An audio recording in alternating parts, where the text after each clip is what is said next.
Because I've been leading a self-indulgent life without looking after myself. Grace, the elderly woman I visited for home care, sighed as if she had known this was coming all along. The news had arrived that Grace's estranged son had passed away. Grace went back to her room and said, "Please, leave me alone for a while." I could faintly hear Grace sobbing inside the room, but I couldn't think of any words to comfort her. Having lost my son before, I knew from experience that no words of encouragement could touch the heart at such a time. I left a sandwich in front of her room and wrote a note saying, "Please eat a little, if you can." An hour later, Grace called me in. "Thank you for the sandwich. It was delicious." She had a bright face as if she had wiped away all her sadness. It seemed like she was putting on a brave face not to worry me. Grace, with her usual calm expression, said, "Chloe, I hate to ask, but could you go to the office and submit the death certificate for my son? It's hard to get around in a wheelchair." "Understood, I'll take care of it." Having lost my own son, Stephen, just a year ago, I was more than willing to help. After completing the paperwork without any issues, Grace called me in again and said, "Chloe, you have really taken good care of me this past year. Thank you. But you don't have to worry about me anymore. You can stop coming from tomorrow. Today will be your last day." I felt a darkness envelop me. How am I supposed to raise my young grandson William from now on? My name is Chloe, in my 60s. Once, in my 30s, I dated a man named Thomas, and we had a son together. "We'll build a wonderful family together, the three of us." That was my promise, but somewhere along the line, everything went wrong. As soon as Thomas and I got married, his once kind demeanor completely changed. He started to vent his frustrations on Stephen and me when work didn't go well. Complaints about dinner being late, the child's crying being annoying, and lashing out at us over any little thing that didn't go his way.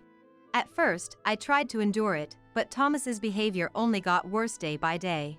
His outbursts became so uncontrollable that not even my voice could reach him, and I too started to feel cornered. "Enough is enough.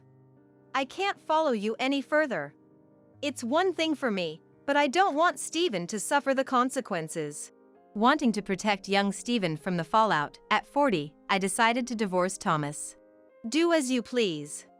If you think you can survive on your own, then go ahead." I understood Thomas's warning, but my desire to escape the harsh reality was stronger, so I took young Stephen and left the house. Stephen was just 6 years old then, barely starting elementary school. After finding a small, affordable apartment and finishing the move, Can I really raise Stephen to be a fine person on my own? I watched the setting sun and wondered. But seeing Stephen's carefree smile made all those worries dissipate like fog. "Stephen, from now on, it's just you and Mom, but we'll make it through." And I promised. Stephen would amusingly share various events from school, and I never felt the hardship. I started working part-time at a supermarket to support us, and when I came home tired, Stephen would run up to me and massage my shoulders. "Thank you always. Stephen, you're really thoughtful and kind." "It's nothing. It's because you always work so hard for me, Mom." His words would instantly lift all the fatigue of the day. However, living on a part-time income only increased my anxiety about the future. Thinking about Stephen's school fees and entrance exams, it was clear that things would get financially tighter. So, I decided to boldly step into the caregiving profession. With an aging society, the demand for caregivers would only grow, and if I could get the qualifications, I wouldn't have to worry about food on the table. Convinced of this, I worked as a caregiver while acquiring various related qualifications.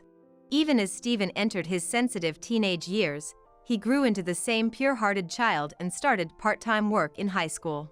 I didn't want to overburden Stephen, who was preparing for exams, but he would smile and say, "This is for my own good. Part-time work is part of learning about society. It will surely help me when I look for a job later." After graduating from high school, Stephen got a job at a small local factory. Around this time, Stephen had a fateful encounter with a woman. She was an office clerk at the same company, Isabella, who was 2 years younger than Stephen. "It's nice to meet you. My name is Isabella, and I'm dating Stephen." I was convinced that she would be a good match for Stephen and blessed their relationship from the bottom of my heart. Moreover, Isabella was 4 months pregnant with Stephen's child. I'm becoming a grandmother already. So I joked.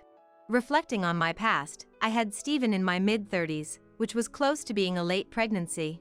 The childbirth and parenting were quite challenging, considering they were still in their 20s. If you ever have any trouble, feel free to consult me. I won't hesitate to help in any way I can. I offered my support to the young couple, hoping they wouldn't have to endure the hardships I did. Thank you so much, Chloe. Isabella came to cherish me like her own mom. Especially since she had lost her parents just before her marriage, a time when she felt very vulnerable. Soon after getting married, Stephen and Isabella rented an affordable apartment nearby.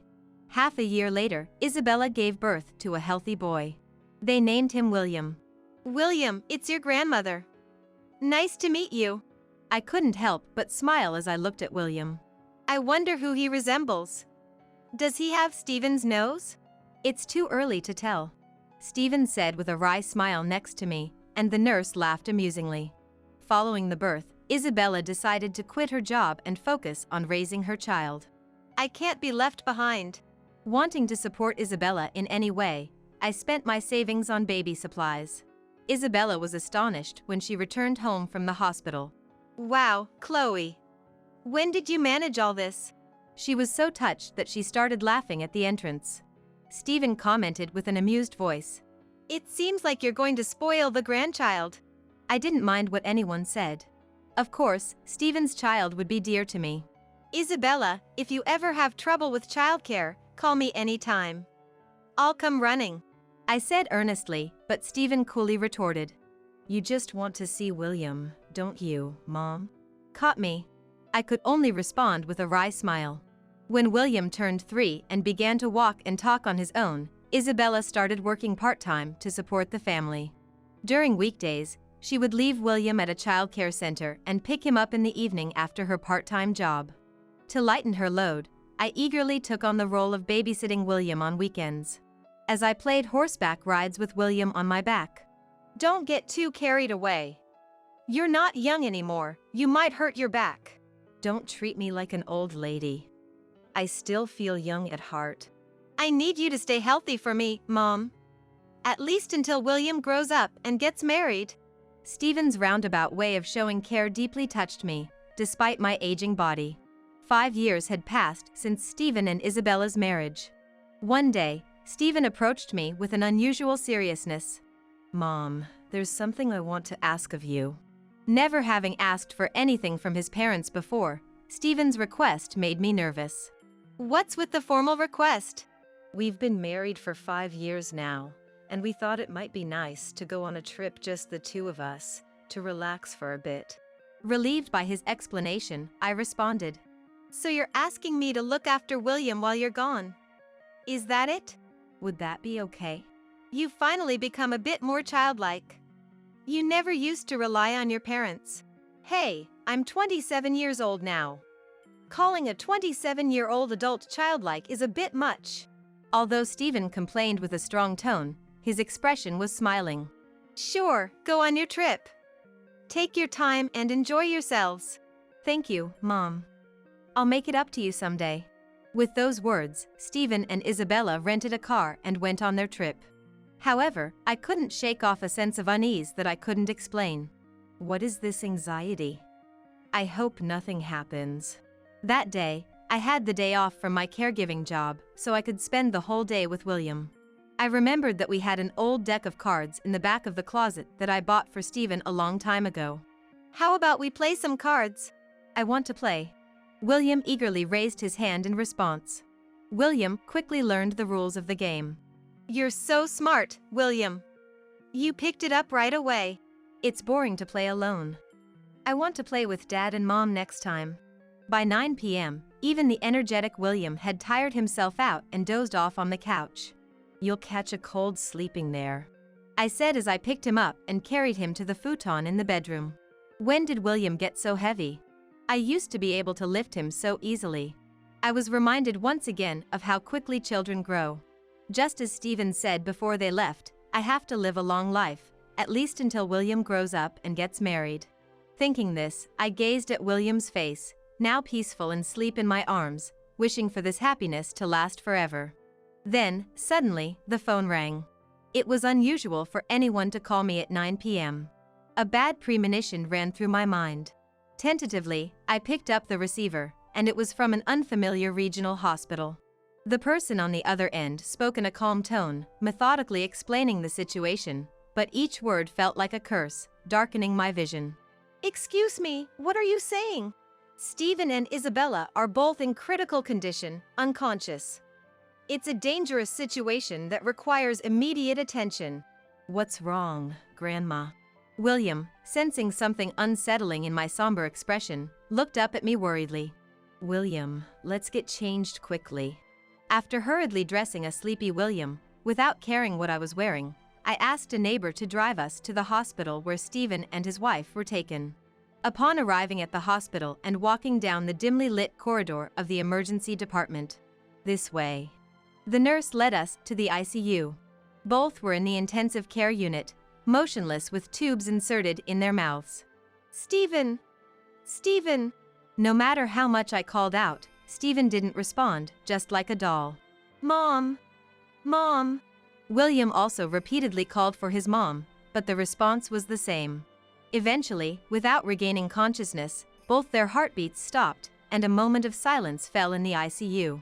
Breaking the silence, Stephen! I shouted the name of my beloved Stephen. In the end, both of them didn't make it. After calming down a bit, the local police hesitantly explained the situation of the accident. Unable to respond properly to a car driving the wrong way, this was the result. Their words swirled in my head, causing confusion. That night, Stephen appeared in my dreams smiling and waving at me. I was incredibly angry. You idiot. You told me to live a long life until William gets married, and what about you? Why did you have to go before me? I yelled at him over and over. I wanted to run to Stephen and hug him tightly, but his intangible body slipped through my arms. Eventually, Stephen took Isabella's hand and walked into the light, heading towards heaven. You two are really foolish. When I woke up, my cheeks were wet with tears. William gently wiped them away with his hand. Don't cry, Grandma. Being comforted by William, how foolish I am. I can't stay down forever. William. Dad and Mom are gone, but from now on, it's just you and me. Let's live our lives together, supporting each other. I still have things I must do. For the sake of raising the only family I have left, William, I switched to a better-paying home care job. I was dispatched through a referral to the mansion of an elderly woman in her late 80s named Grace Smith. She seemed to be quite wealthy as the mansion was spacious, but Grace was living there all by herself. I wonder what I'll do if she's difficult to deal with. The world she lives in seemed so different from mine, it was overwhelming. Even before entering, my anxiety only grew. But I can't afford to complain when it's all for William. I chided myself for wanting to whine. The mansion was too large for one person to live in, especially since Grace had been living in a wheelchair for many years. I sympathized with Grace, thinking how hard it must be to move around such a large house. The pathway leading to the entrance had a gentle slope and handrails installed. As expected of a wealthy person, the accessibility features were impressive. When I rang the doorbell and introduced myself as a caregiver, a dignified elderly lady greeted me with a warm smile. Welcome. I am the owner of this house, Grace Smith. Nice to meet you, I'm Chloe. Your garden flowers are beautiful. I complimented the splendidly blooming flowers in the flower bed as a greeting. I was advised by a senior caregiver that it would be good to start the conversation from there, assuming she had a strong interest in flowers. As I hoped, Grace's face softened even more with a gentle and kind expression. Oh, I'm delighted to hear such words from someone as young as you. Although I felt a bit resistant to being called young, I graciously thanked her. Grace was never arrogant. She treated me rather like a family member, which made me feel at ease. From the first time we met, I didn't feel like you were a stranger. I wonder why. Is it because of your name? My name, Chloe? Long ago, it was the name of a woman who had a connection to me. Sorry for the unnecessary story. No, it's fine. Then, as we spent time drinking coffee, we gradually started to share stories about our lives every day. Grace's husband had passed away from an illness a few years ago, and she had been living alone in a wheelchair since. Do you have any other family? Grace looked sad as she responded. I do have a son, but he only comes by when he's short on money. It's boring to talk about this with you. I didn't know how to respond, so I just smiled awkwardly. What about your family, Chloe? I had a son, but he recently passed away in an accident. That's terribly sad. There's no greater sorrow than losing a child. Grace squeezed my hand gently to comfort me. Fortunately, I was blessed with a grandson, William. He's a 5-year-old boy, quite mischievous, but he's the reason I can find the strength to keep living. That's wonderful. Having someone precious to protect is a beautiful thing. It becomes a reason to live. Grace also said, If you'd like, bring him over sometime. It must be lonely for him to stay at home alone. Taking her up on her offer, I brought William over the next weekend. Upon seeing William, Grace narrowed her eyes. Oh, this child is. And tilted her head. Is there something about William? Grace laughed off in haste. No, nothing at all, dear. It's just that, as one ages, everything seems to remind one of the past. I was curious about Grace's remark, but she didn't seem inclined to elaborate. What's your name? William. Nice to meet you. How admirable. What's your dad's name? Stephen. And your grandfather's name? William, looking puzzled, shook his head and then looked at me. William didn't know anything about his grandfather, and I had never told him anything, so he couldn't answer. I'm sorry, Grace. I've never talked to him about his grandfather. Grace smiled. I'm sorry for asking such strange questions, she said, gently patting William's head. A year after I started caring for Grace, news arrived that Grace's estranged son had passed away. Because I've been leading a self-indulgent life without looking after myself, Grace murmured with a sigh, as if she had known this was going to happen from the start. But when she returned to her room, please, leave me alone for a while. I could faintly hear Grace sobbing inside, but I couldn't think of any words of comfort to offer. Having lost my son before, I knew from experience that no words of encouragement could reach the heart at such a time. I left a sandwich in front of her room. Please eat a little, if you can. And wrote a note saying. An hour later, Grace called me in. Thank you for the sandwich. It was delicious. She had a face as if she had wiped away all her sorrow. It seemed like she was trying not to worry me.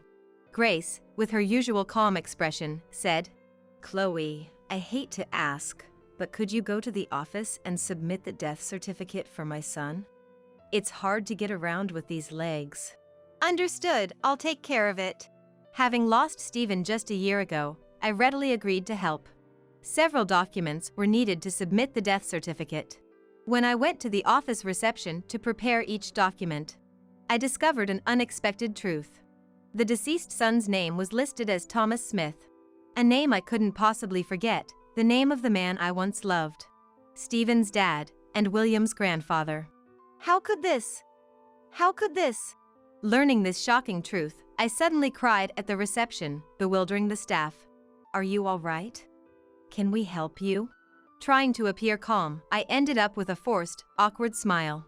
Struggling to stand up straight, my vision blurred, and I fainted. When I regained consciousness, I was lying on a bed in the office's medical room.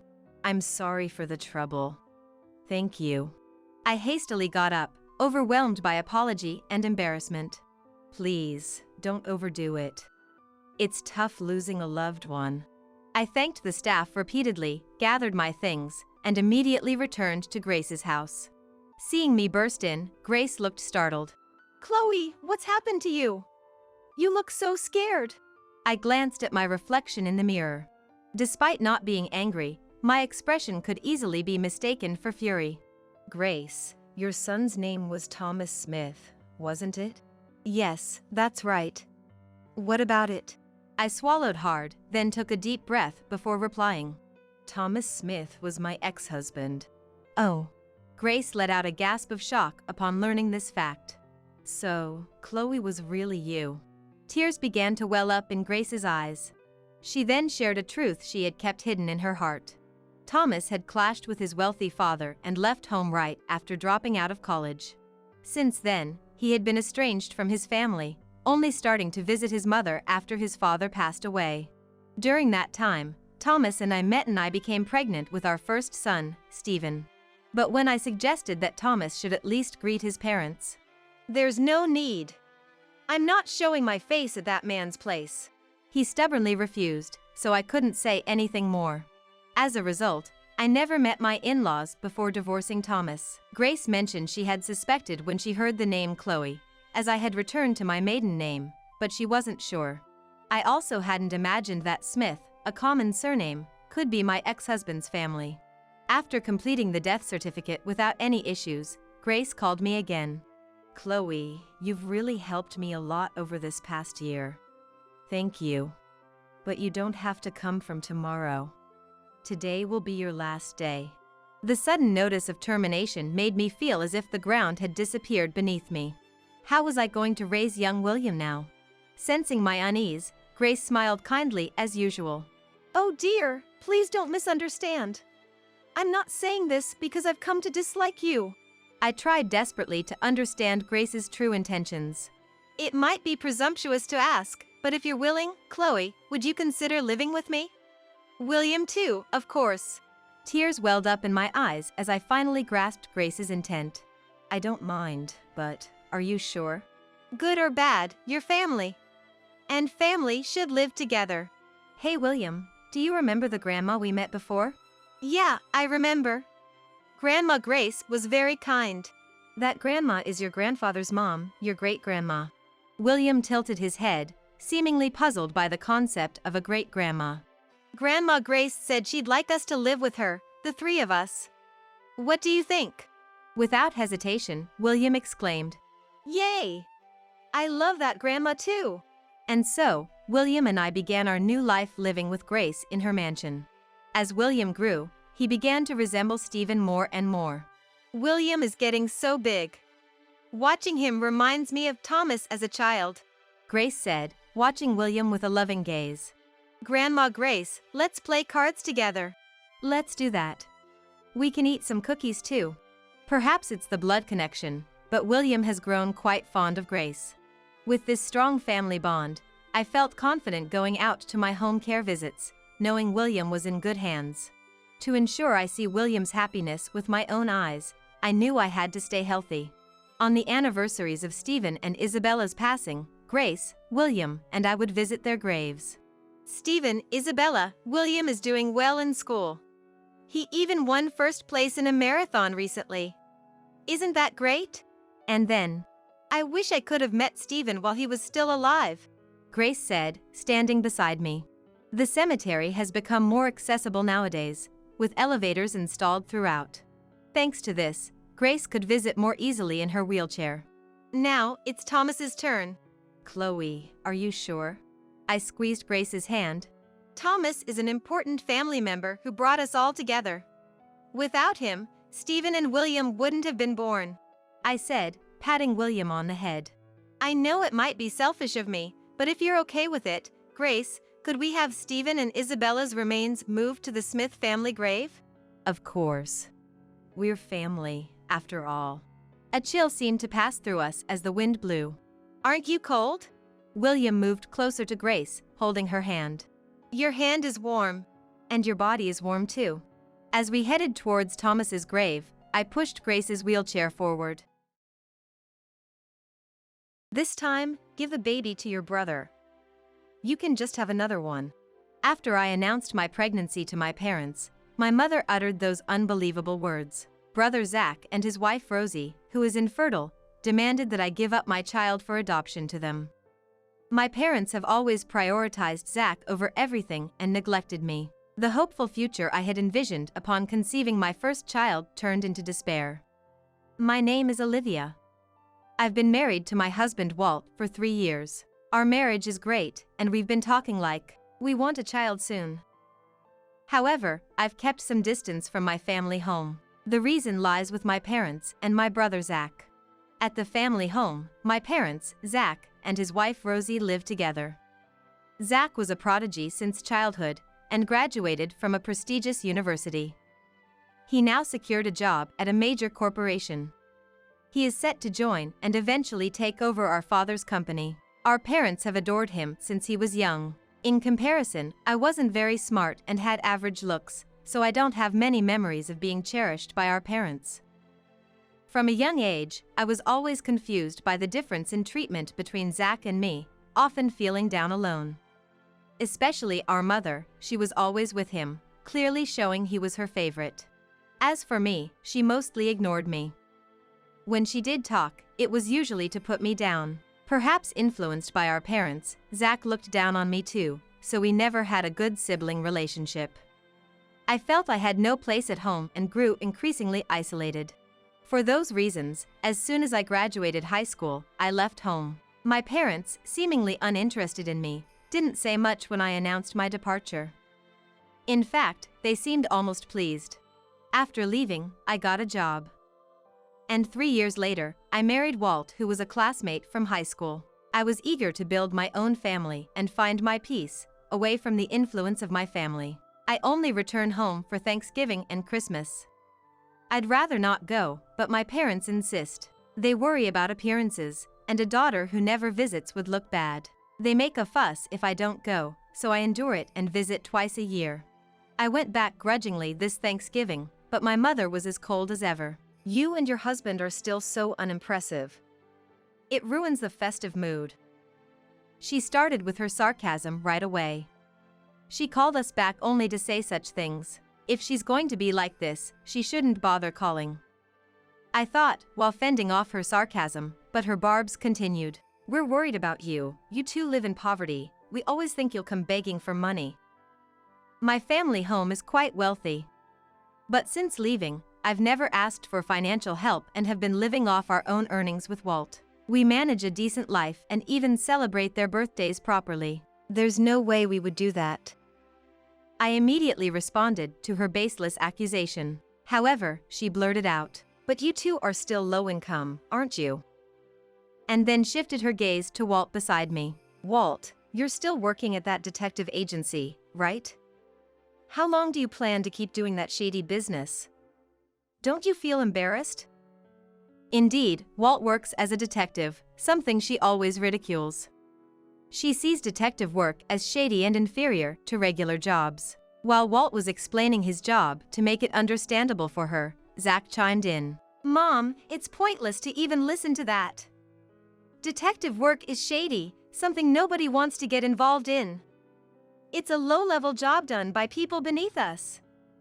The salary must be nothing compared to mine."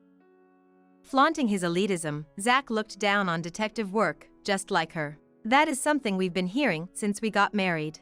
Walt remained silent, but I felt angry that his job was being completely dismissed. Walt has been my confidant since our student days, so he understands what my family is like. Therefore, he always accompanies me when we have to visit my parents, not wanting to leave me alone. Even though he knows he'll be subjected to unpleasantness, I still feel terribly guilty. This visit, like others, ended up being an unpleasant experience. We resolved to live modestly together, not bothered by my family. Around that time, something wonderful happened. In our 3rd year of marriage, I finally became pregnant. I was overjoyed to be expecting our first child. Considering the way my parents always disparaged me, I felt I couldn't keep my pregnancy a secret from them. So, I visited my family home to announce it. It had been a while since I visited outside of Thanksgiving and Christmas, and my parents, Zach, and his wife Rosie were there. The response to my announcement was unexpected. Upon hearing my news, my mother suddenly raised her voice. "How dare you say such a thing in front of Zach?" I was surprised by her reaction. I hadn't expected congratulations, but this was unexpected. I was puzzled by her reference to Zach, and as I tilted my head in confusion, she revealed a shocking truth. "Zach can't have children, due to Rosie's constitution. How could you be so insensitive with your announcement?" I had no idea that they were infertile. Stunned by her unexpected words, I turned to look at the two. Zach looked uncomfortable and resigned. Meanwhile, Rosie was looking down solemnly. "You dare have a child before Zach? If it weren't for Rosie, this wouldn't have happened. She sighed dramatically, glancing back and forth between Rosie and me. Observing that, Zach intervened. You know, Rosie feels guilty enough as it is. Don't be too hard on her, Mom. I was a bit surprised to hear he defend Rosie. From my occasional visits, I knew that his attitude towards Rosie was never that kind. You're really kind, Zach. Rosie, if it weren't for being Zach's wife, you'd have been divorced long ago. Hearing Zach's words, our mother glared at Rosie. Indeed, knowing them, they might have divorced Rosie immediately upon learning of her infertility. But perhaps Zach does have some affection for his wife. I pondered that as I watched he calm our mother down. Well, I've made my announcement, so I'll be heading home. The atmosphere had turned to blaming Rosie because of my announcement, so I decided to leave quickly. But then, my mother turned to me and said something unbelievable. The baby you're having, give it to Zach. What?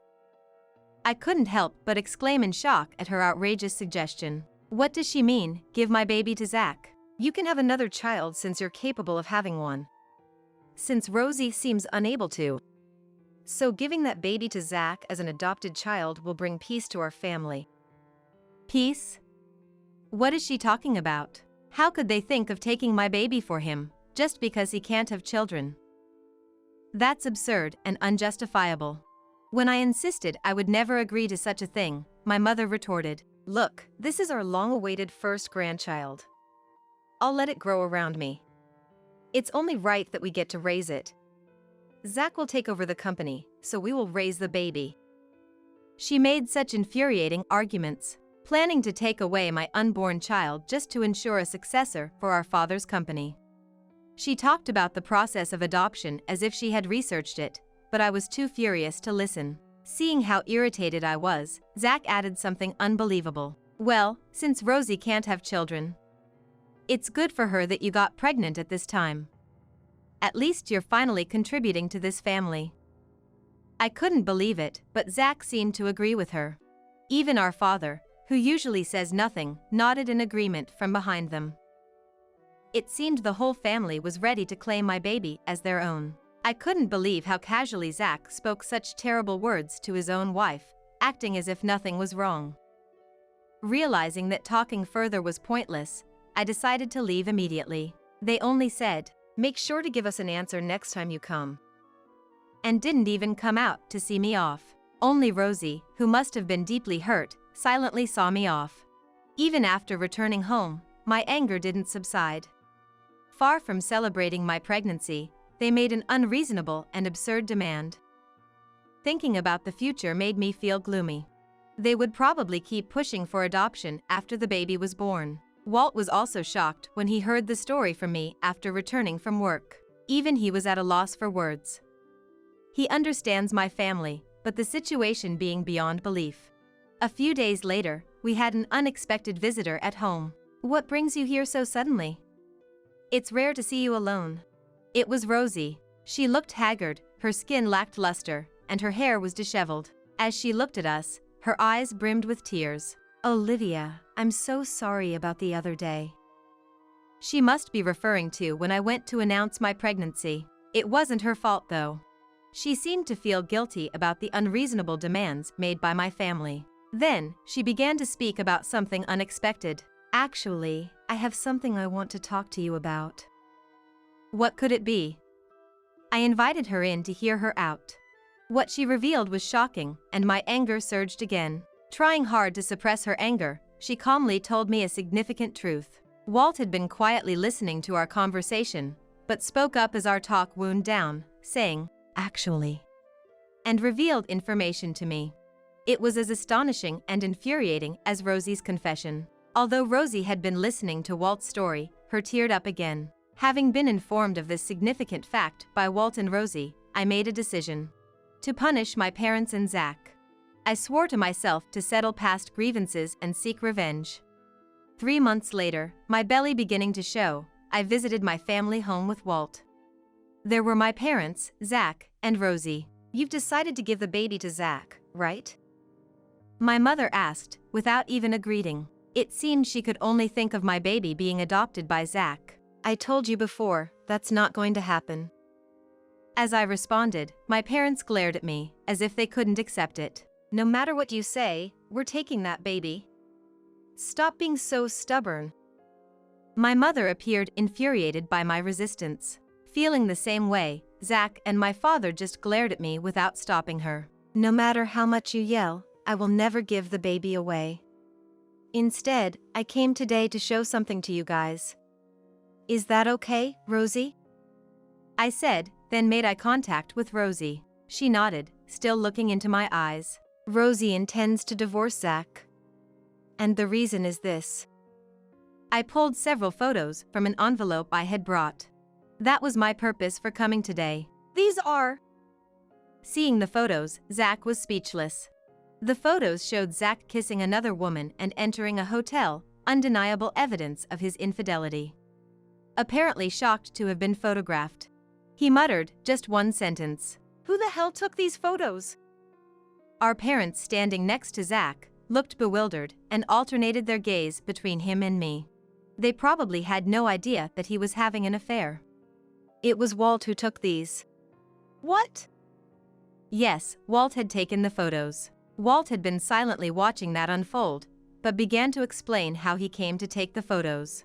As a detective, he had incidentally seen Zach walking in downtown with an unknown woman while investigating a case. Out of curiosity, he conducted his own investigation and discovered that Zach was having an affair with that woman by pretending to be single. The decisive moment was captured in those photos.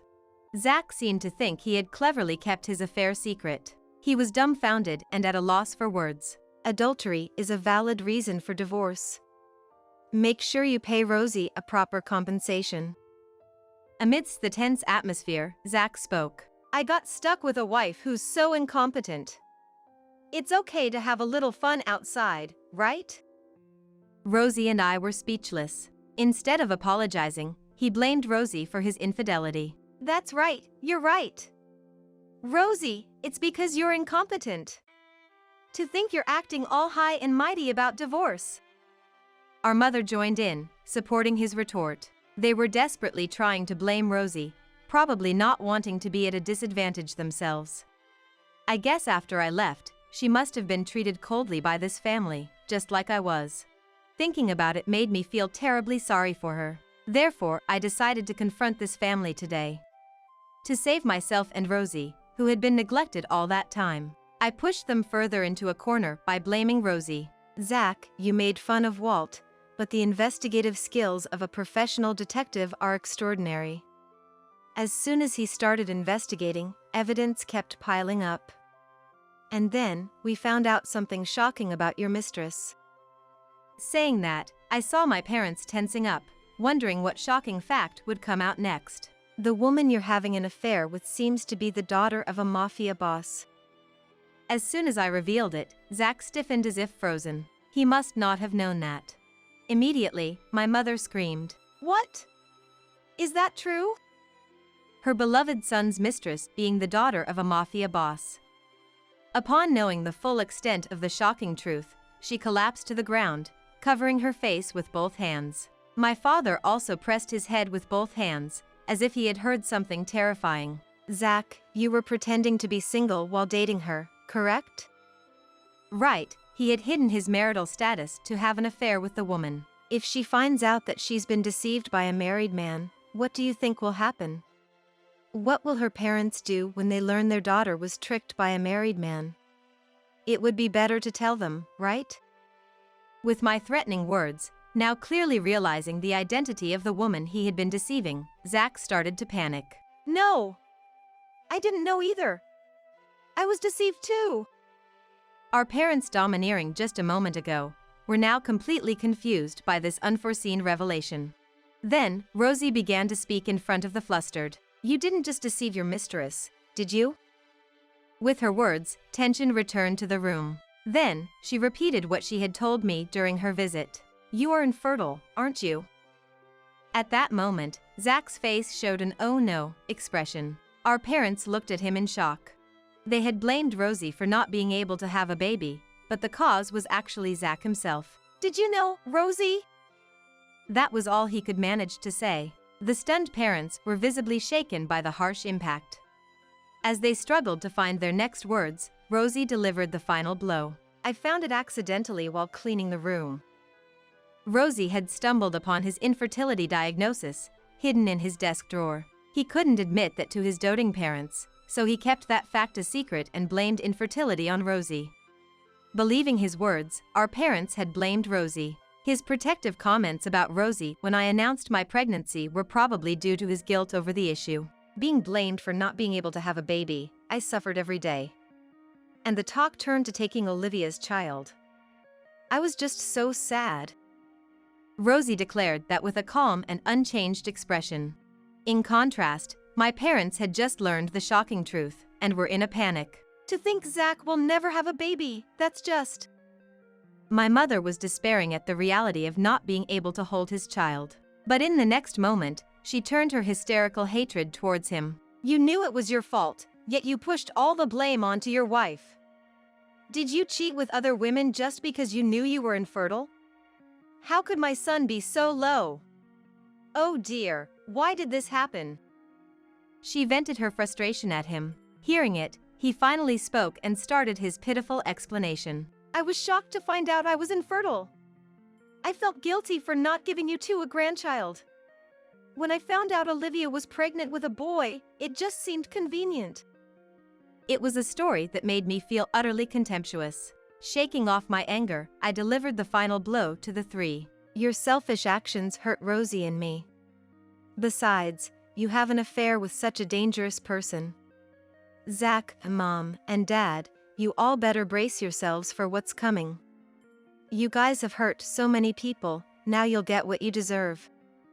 Hearing my words, they started apologizing to us, their earlier bravado gone. Where did the momentum go when you asked me to give up my son? I looked at the three of them with disdain, like looking at trash.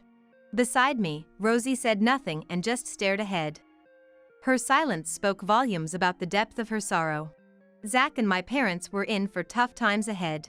The father of Zach's mistress learned about the affair, and the three of them were summoned and had to apologize repeatedly. Although they managed to break off the affair, Zach was forced to pay a hefty compensation because he had deceived the woman. The amount was staggering, and they learned the hard way the dangers of entanglement with such people.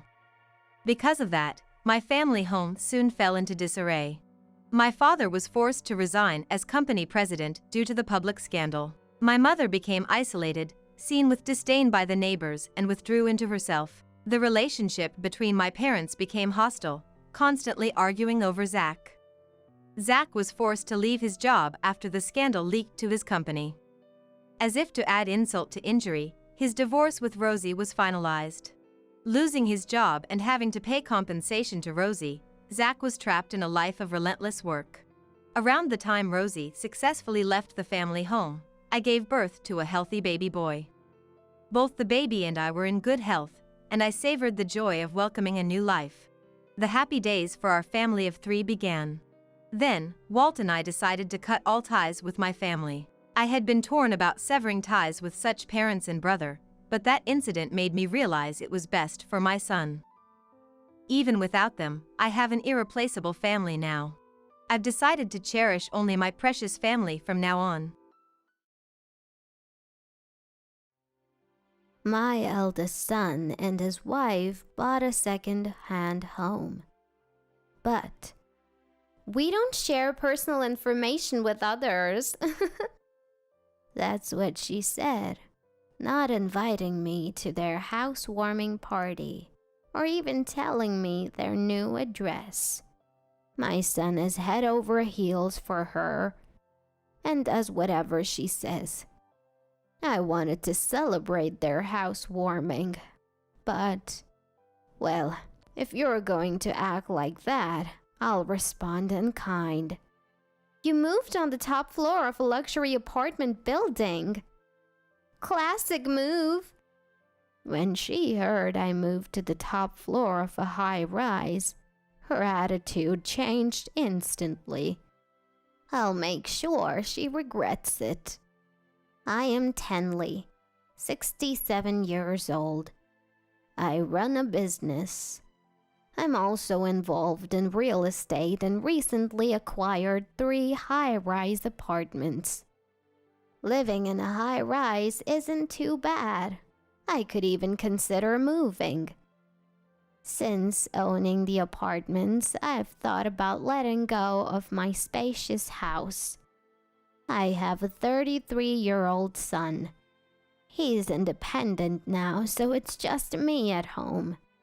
That's one reason I'm considering moving. I want to make my own way, he declared, choosing not to work at my company. Perhaps he has a bad impression of my business because it once struggled. After college, he joined a major corporation. I don't have a husband.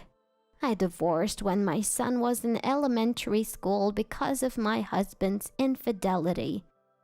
Running a business kept me busy, and juggling work and parenting left no time for my husband. It was a tough time. The situation affected my business, causing trouble for all my employees. I quickly turned things around and the company recovered. Time flew by. Before I knew it, my son was an adult, and I was getting older. To my surprise, he recently told me he's getting married. They were high school classmates and reconnected at a reunion. She's his first girlfriend. He's bringing her over this Saturday. I can't believe my son is getting married. But he's over 30, so it's about time. I'm happy for him. From our conversations, it's clear he's deeply in love with her. Unlike my ex-husband who abandoned his family, my son showers his girlfriend with love. I am relieved. I decided to get along with her, hoping our relationship won't be the typical mother-in-law and daughter-in-law drama you see on YouTube. On the day of the formal introduction, "Nice to meet you," a lively woman greeted me. "I'm Eleanor, Zachary's girlfriend. Zachary told me you love these treats, so I got them for you this morning. Please enjoy." She handed me my favorite donuts. "Oh, you shouldn't have. Thank you." This donut shop is so popular that there's often a line from the morning. Sometimes they sell out within 2 hours of opening. She got up early just for this. Her makeup and hairstyle were natural yet perfect. I wonder what time she woke up. She's not only beautiful, but also considerate and well-mannered. Plus, she's fun to talk to. I can see why my son fell for her. Such a wonderful woman is rare. I believe we'll have a good relationship. I thought to myself, please take care of Zachary. I celebrated their marriage. They had a family introduction and an engagement ceremony, and they both got married without a hitch. I wished them happiness. Then, perhaps sensing my wishes, they told me, Eleanor is 5 months pregnant now. I'm going to be a grandmother. Very happy. I was overjoyed, even more than when my son got married. I believed everyone would be happy, and that even better days were ahead. Then, one day, "Mother-in-law, I'm here again." Eleanor seemed fond of me and often visited. "It's good to see you. Come on in." I was glad we weren't at odds. But to be honest, her frequent unannounced visits were becoming a bother. On top of that, "Look at this. Isn't it super cute? Mother-in-law, I really want this for the baby. Don't you think it'll look adorable?" She'd show me baby items and subtly hint she wanted them. "Oh, it's lovely. Would you like me to get it for you?" Even though our relationship was still new, She was the woman my son chose. And it was for my first grandchild. I kept indulging her requests. Thank you so much. I thought this would help build a good relationship. But, mother-in-law, look! I want this next. Cute, right? Can I order it? She even started sending emails like, Mother-in-law, I want the item in this URL. Order it for me. Oh, and have it delivered tomorrow morning. She began to take my generosity for granted and stopped expressing gratitude. At first, it was endearing, but I couldn't believe her audacity. I finally said, Don't you think you're taking advantage of me? You need to show some manners. At least say thank you. But then, what? I don't expect anything. But you run a company and own 3 luxury apartments, right? Is what I'm asking for more expensive than those apartments? She seemed to think I was wealthy and could easily afford her requests. Even so, shouldn't you buy things yourself to truly value them? Especially since you're about to become a mother. You should teach your child to say thank you. She became irritated. By the way, Zachary mentioned your company once struggled. Is it struggling again? Is that why you won't buy me things? You've asked for expensive items, like the entire dress set for the baby celebration, which costs over $10,000. That's not a simple request. My company is doing fine now. So what? If your company is doing well, you have extra money, right? Zachary is a department head at a major corporation, but there's a big difference between his income and yours. I want a better life. If you won't spend money on me, I don't see the point of marrying Zachary. It sounded like she married him for his money. Wait, didn't you marry Zachary because you love him?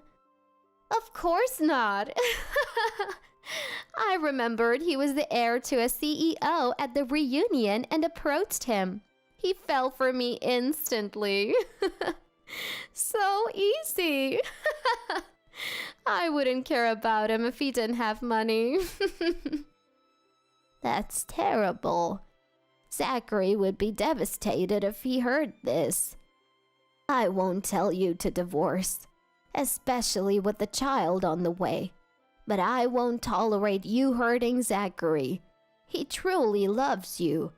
Don't trample on his feelings. She couldn't retort and suddenly stood up. Fine. If you won't give me money, you're no different from a stranger. I don't care. She left in anger. I never imagined my daughter-in-law would turn out to be such a person. I debated whether to tell my son about this. But that very night, Mom, what's going on? My son stormed into the house yelling. I just pointed out that Eleanor's behavior was too presumptuous, and she never even says thank you. Before I could finish, my son shouted back. If Eleanor says you have money, then you do. She's pregnant, for God's sake. You're the worst mother-in-law for being so cold to her. She's been crying ever since she got home. I wondered if I was in the wrong, but it was clear who was being unreasonable. I knew Eleanor was using my son for his money. I hesitated but told him the truth for his sake. However, that's impossible. Eleanor isn't like that. She's pure, like an angel. She's a goddess. She tells me every day how much she loves me. I know she loves me. It was too late. No matter how much I tried to reason with him, he wouldn't listen. It was as if he was brainwashed by her. After hours of going in circles, he said, I never thought you'd be such a stubborn and mean mother-in-law. I felt the same about him. He was loyal, which was good, but he was so blinded by her that he couldn't see anything else. I'll keep my distance from now on. I won't come back here. He left after saying that. We had argued a few times during his teenage years, but this was the worst. I regretted confronting Eleanor. Even though she's terrible, maybe I shouldn't have opposed her. Eleanor stopped visiting and my son wouldn't answer my calls. I wonder if I'll ever get to see my grandchild. There were only 3 months left until the birth. I was anxious, and my fears came true in an unexpected way. 2.5 months after our fight. Eleanor gave birth. No, I mean, Eleanor gave birth to a girl. A cute girl. My son called.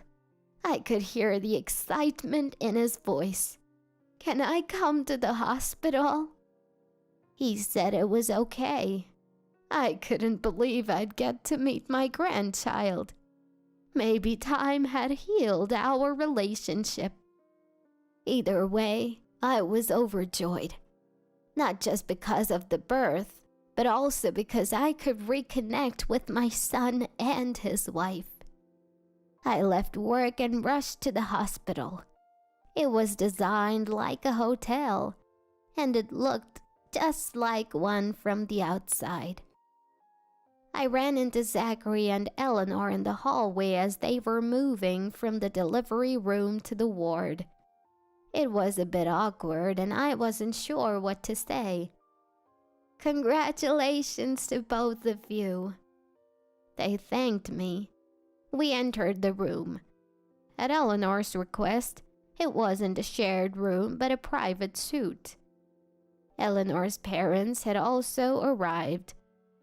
She's a bit early, but I'm glad she's healthy, said Eleanor's mother.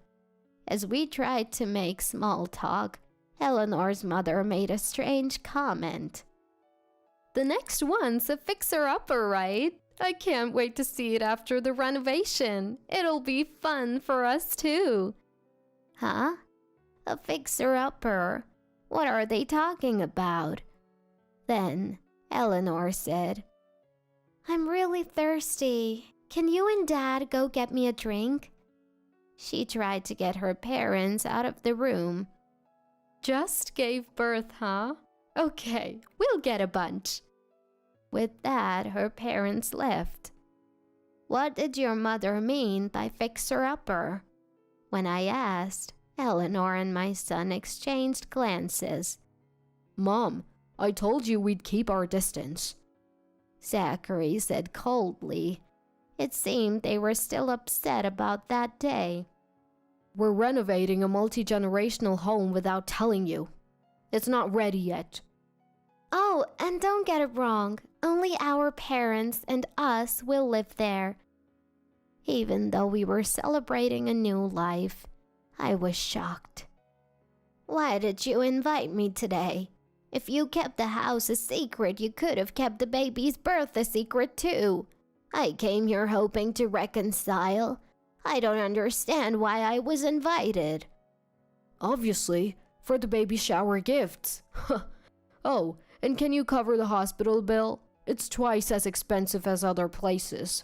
That's nothing for you, right? Yeah, and I'd like compensation for the hurt you caused me. Right, Eleanor. I wanted to ask for money right away, but we ran into you in the hallway. Couldn't say it in front of the nurses and her parents. Eleanor continued. By the way, we're having a housewarming party just for our family. You're not invited. My parents don't really want to talk to the mother-in-law either. Huh? They said something about not liking you because you're a CEO. Poor thing. They were treating me like a cash cow and not even inviting me to the housewarming party. and her parents were just as bad. Why are you telling me all this? Today's a wonderful day because of the baby's birth, right? Eleanor laughed. Zachary said we'd keep our distance, but we showed you the baby and now it's goodbye. If you pay for various expenses, we don't care. Basically, you're a stranger to us. We don't share personal information with strangers. I was treated like a stranger. It was cruel. Too cruel. If you really want an invite to the housewarming party, cover the baby shower, birth expenses, and future child care costs. If you liquidate 2 high-rise condos, you can easily cover the costs until the child grows up. It'll be a breeze for you, right? That's right. Eleanor's so smart. Give us money for Eleanor and the baby. That's the only way to keep us connected. My son had changed so much because of one woman, and the woman who poisoned him. I couldn't forgive them. You called me a stranger earlier, right? Fine, from now on we're strangers. With that, I left the room. I faintly heard them laughing, but I didn't care. After all, they're strangers. Strangers, huh? Giving birth is life-threatening, and raising a child is even harder. I struggled to raise my son. I called him a stranger, but of course I didn't mean it. I wanted to be a family forever. On my way back to the office, I cried in my car. But I'm a CEO.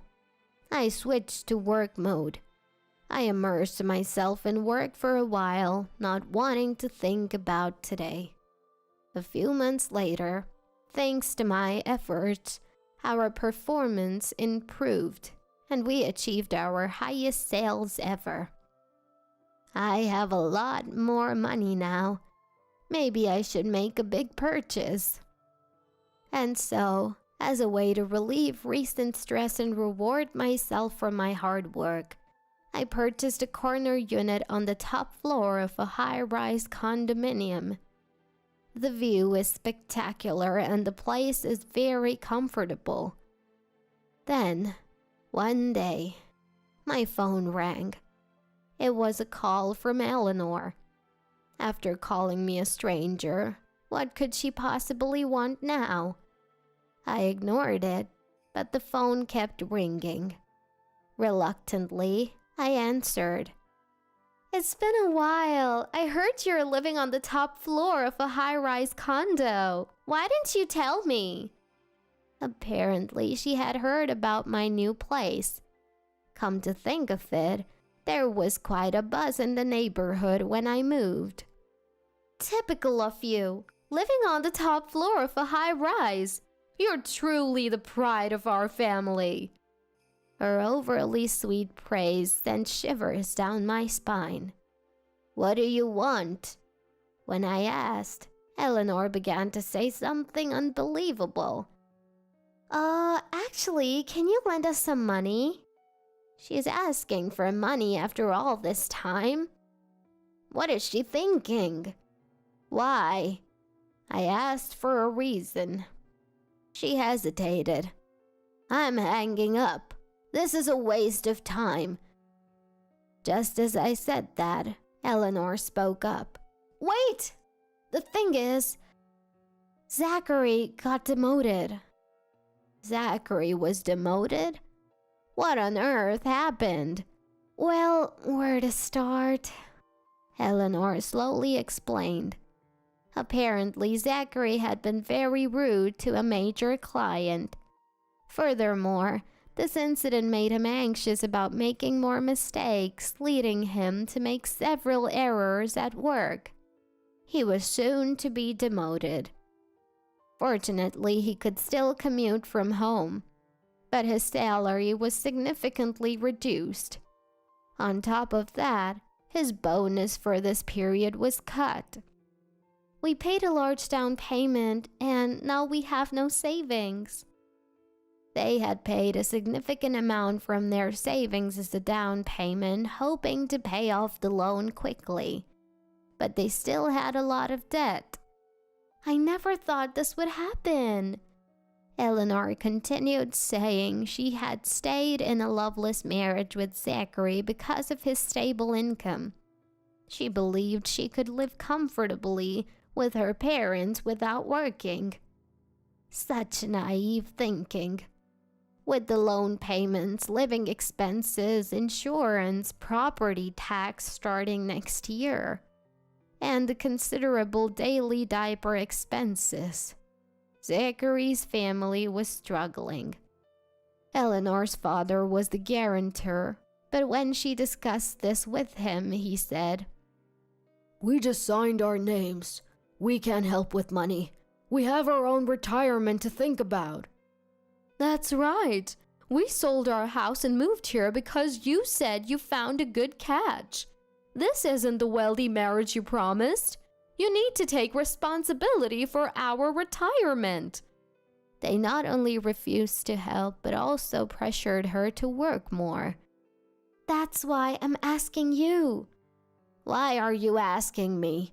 Shouldn't Zachary be the one to ask? Actually, Zachary told me not to consult with you. After pushing you away like that, he feels he can't show weakness. Indeed, that's true. Zachary made a foolish mistake, but this choice is right. Is he finally seeing things clearly? Please help me. I started a part-time job, but I've had to take many days off because our child keeps getting sick. I'm earning so little. We can't go on like this. Eleanor pleaded, but I quickly responded. Aren't we strangers? What? I might be petty for holding on to the fact that she called me a stranger, but the truth is, it hurt deeply. My son is suffering. Don't you care? And you promised to cover the hospital bills when I gave birth, but you didn't. We were billed a huge amount when I was discharged. It was so embarrassing. Eleanor desperately tried to make her case. I never promised to pay. I'm truly sorry for your situation. Eleanor broke down.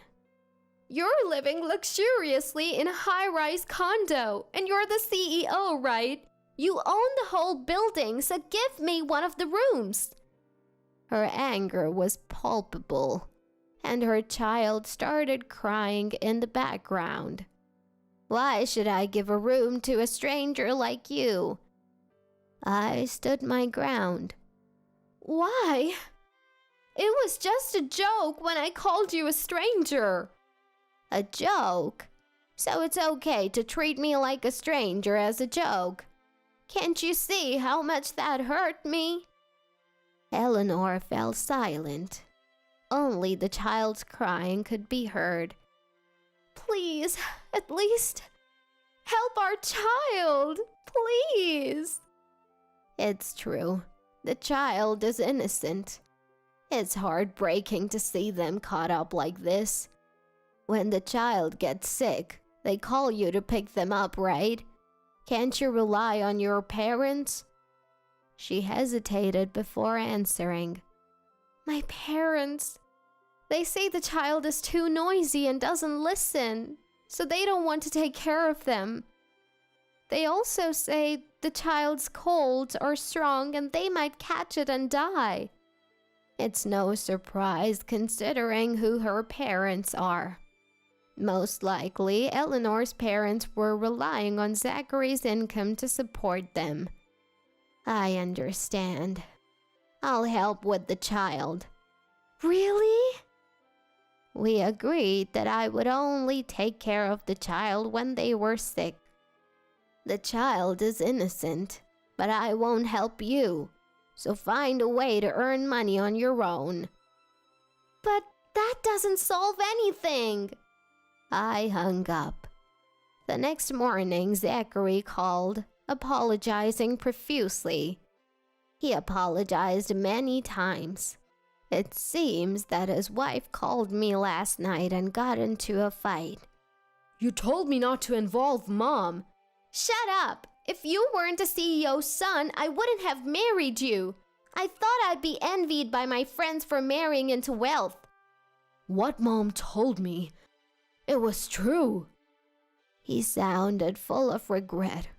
Despite the harsh words, Zachary still had feelings for Eleanor and didn't want a divorce. I am such an idiot. He regretted many things. After discussing the situation, we decided that I would pick up the child when needed. I am so sorry for all the trouble. Hearing Zachary's sincere apology eased some of my resentment. Zachary started working a part-time job in addition to his day job. It seemed tough for him, both physically and mentally. Eleanor began working full-time. Her salary increased, but life was still hard, especially with her elderly parents to care for. They had to work 3 to 4 times harder than others. Eleanor often fell ill from overwork and was recently hospitalized for anemia.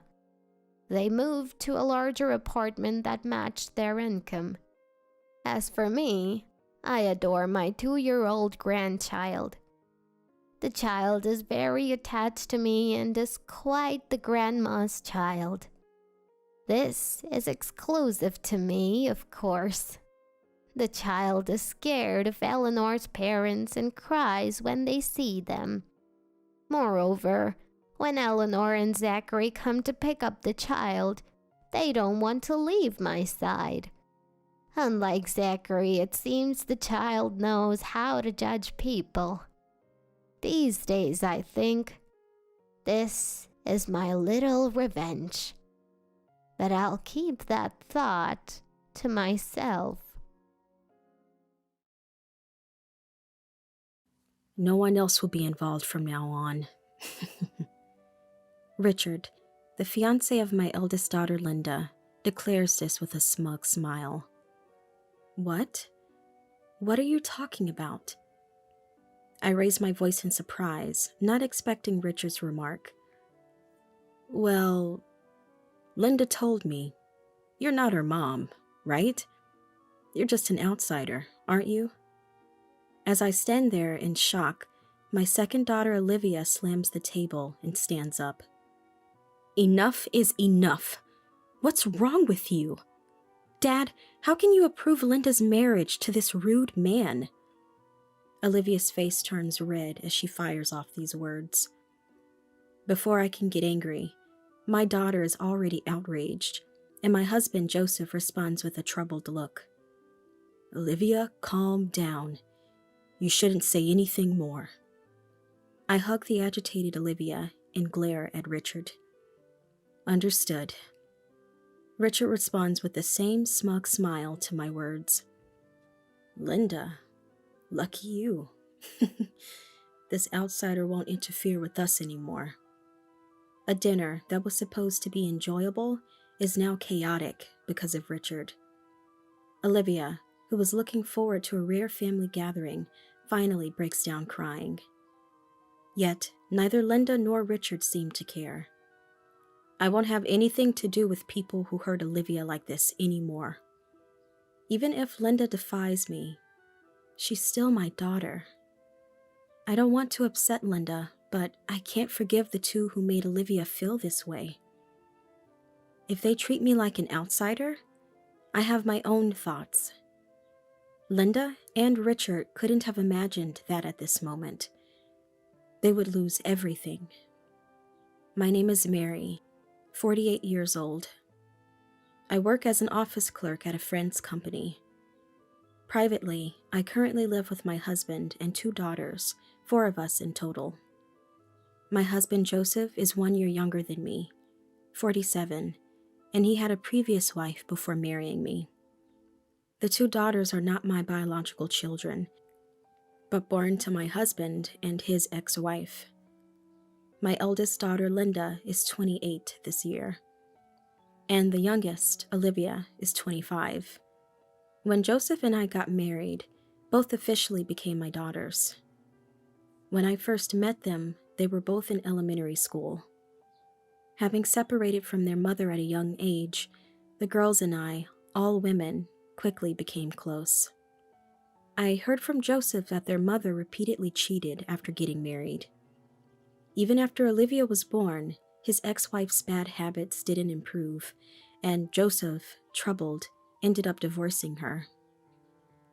Joseph was busy working to support the two of them, managing only the bare minimum in parenting. Their meals often consisted of frozen foods and noodles, so I made an effort to cook homemade meals. I also bought them girlish clothes and visited them as often as I could. During that time, Joseph and I decided to get married.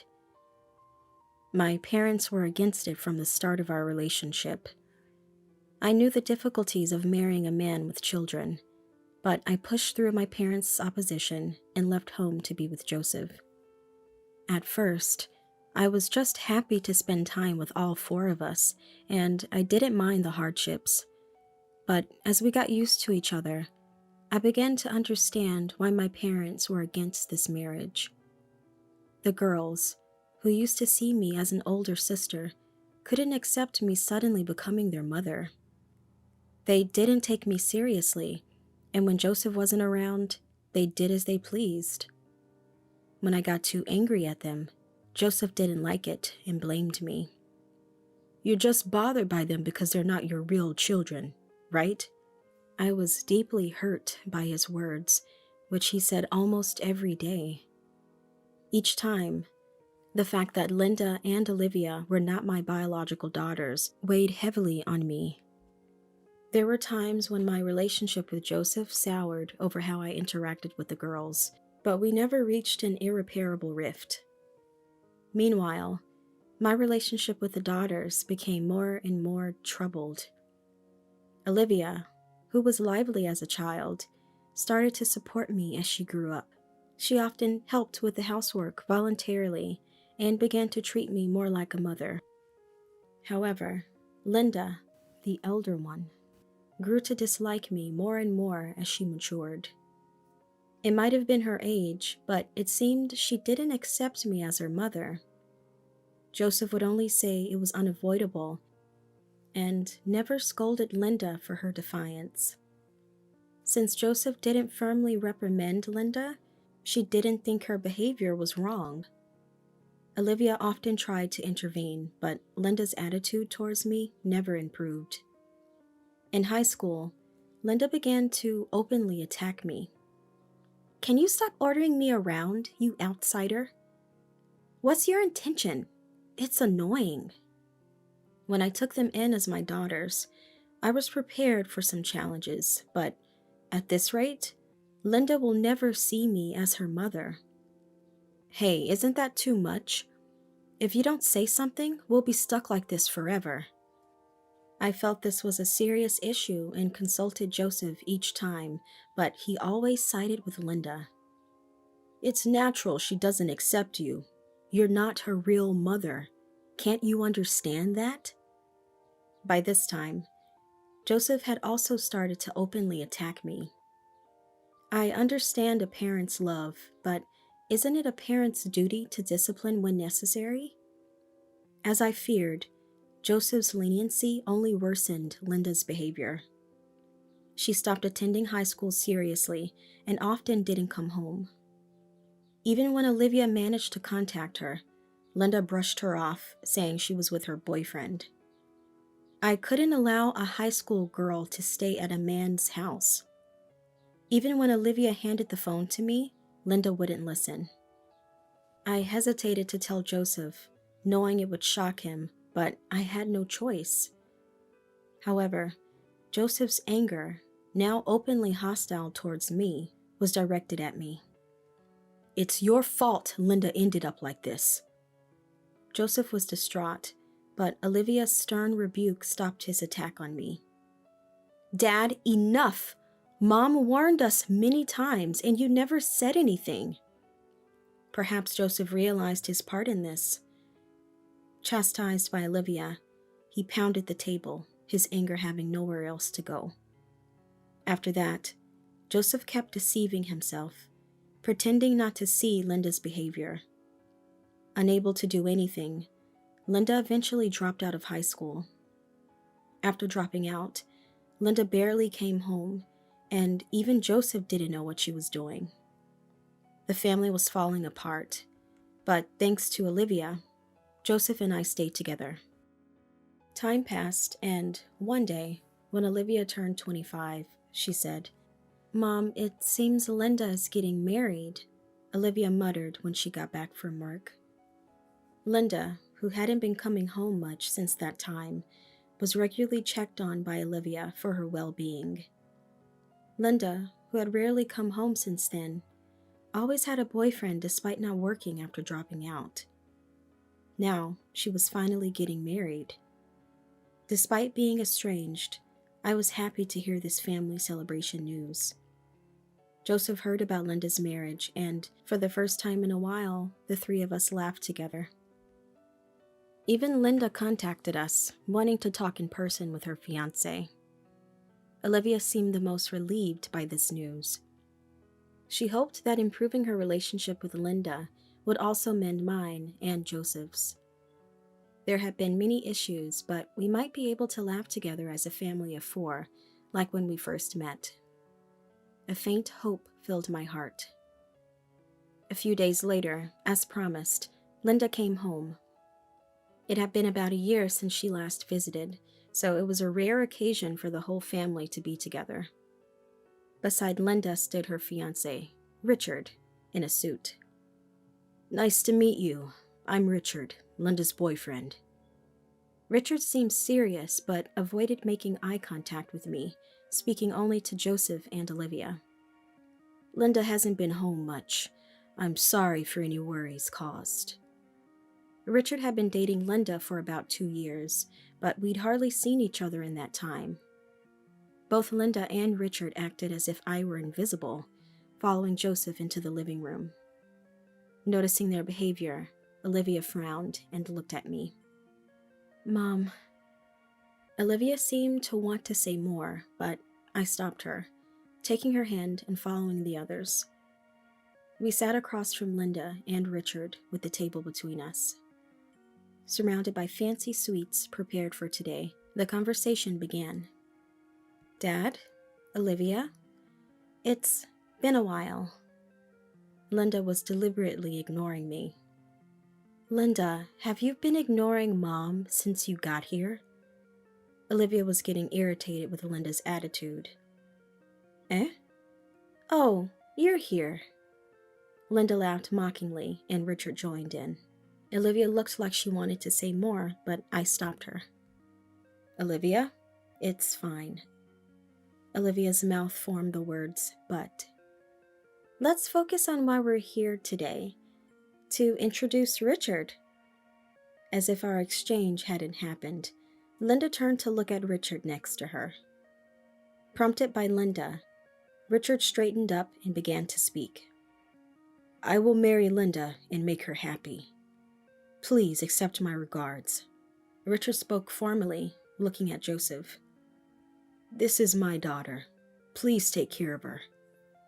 Joseph's words made Linda and Richard hold hands and smile.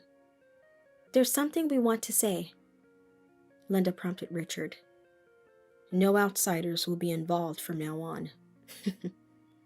Richard looked straight at me and declared this with a smug smile. "What? What are you talking about?" His unexpected words left me in shock. Even as a joke, this was beyond mischief. "Well, Linda told me you're not a real mom, right? Just an outsider?"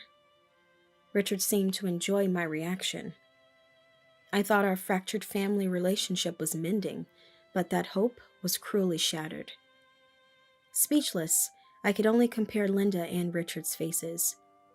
Seeing this, Olivia slammed the table and stood up. "Enough! What's wrong with you, Dad? Can you really approve Linda's marriage to this rude person?" Olivia's face turned red as she lashed out.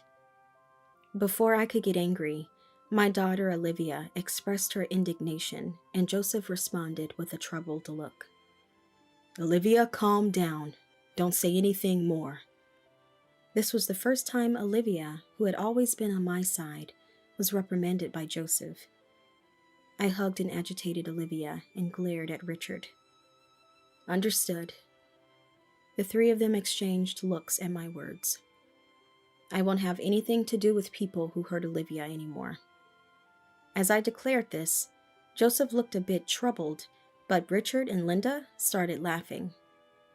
We didn't hurt Olivia, but okay. Anyway, you're not invited to the wedding. Linda's words were followed by Richard's nod. It's unthinkable to invite irrelevant outsiders to such a special day. Richard said this and began eating the sweets on the table. Mom, it's okay. I don't want to see these people anymore, Olivia muttered, her eyes tearing up. Olivia is dear to Joseph, just like Linda. Olivia, don't say that. Joseph, disturbed by her tears, stood up but was stopped by Linda. Dad, leave it. Let it go. Joseph, offered a drink by Richard, hesitantly took the glass. I spoke to Olivia and left the living room. Overwhelmed by shock, Olivia continued to sob. We could hear their laughter from the living room, but Olivia and I quickly left the house. I took Olivia to my parents' home, where they had been quietly watching over us since I married Joseph. I felt guilty for turning to them only when in need, but they were our only refuge. I'm sorry for coming only when convenient. My parents were surprised to see us, but welcomed us with smiles. Seeing Olivia's tears, my mother seemed deeply pained. After explaining everything in the living room, my parents advised us to stay for a while. Olivia wished to stay, so we gratefully accepted their kindness. I sent a brief message to Joseph, assuring him of Olivia's safety, after receiving several calls. Although Joseph scolded Olivia at the time, he seemed worried about his daughter. Olivia, feeling betrayed by Joseph's siding with Richard and Linda, refused to forgive him. I don't want to talk to Dad, she said, indicating no intention of returning home. While Joseph was at work, Olivia and I packed our belongings and moved them out. Though not intending to divorce, we decided to live apart for a while. Joseph didn't apologize directly, but seemed remorseful about his attitude towards Olivia. However, he had no intention of blaming Linda or Richard. As time passed, the date for Linda and Richard's wedding was set.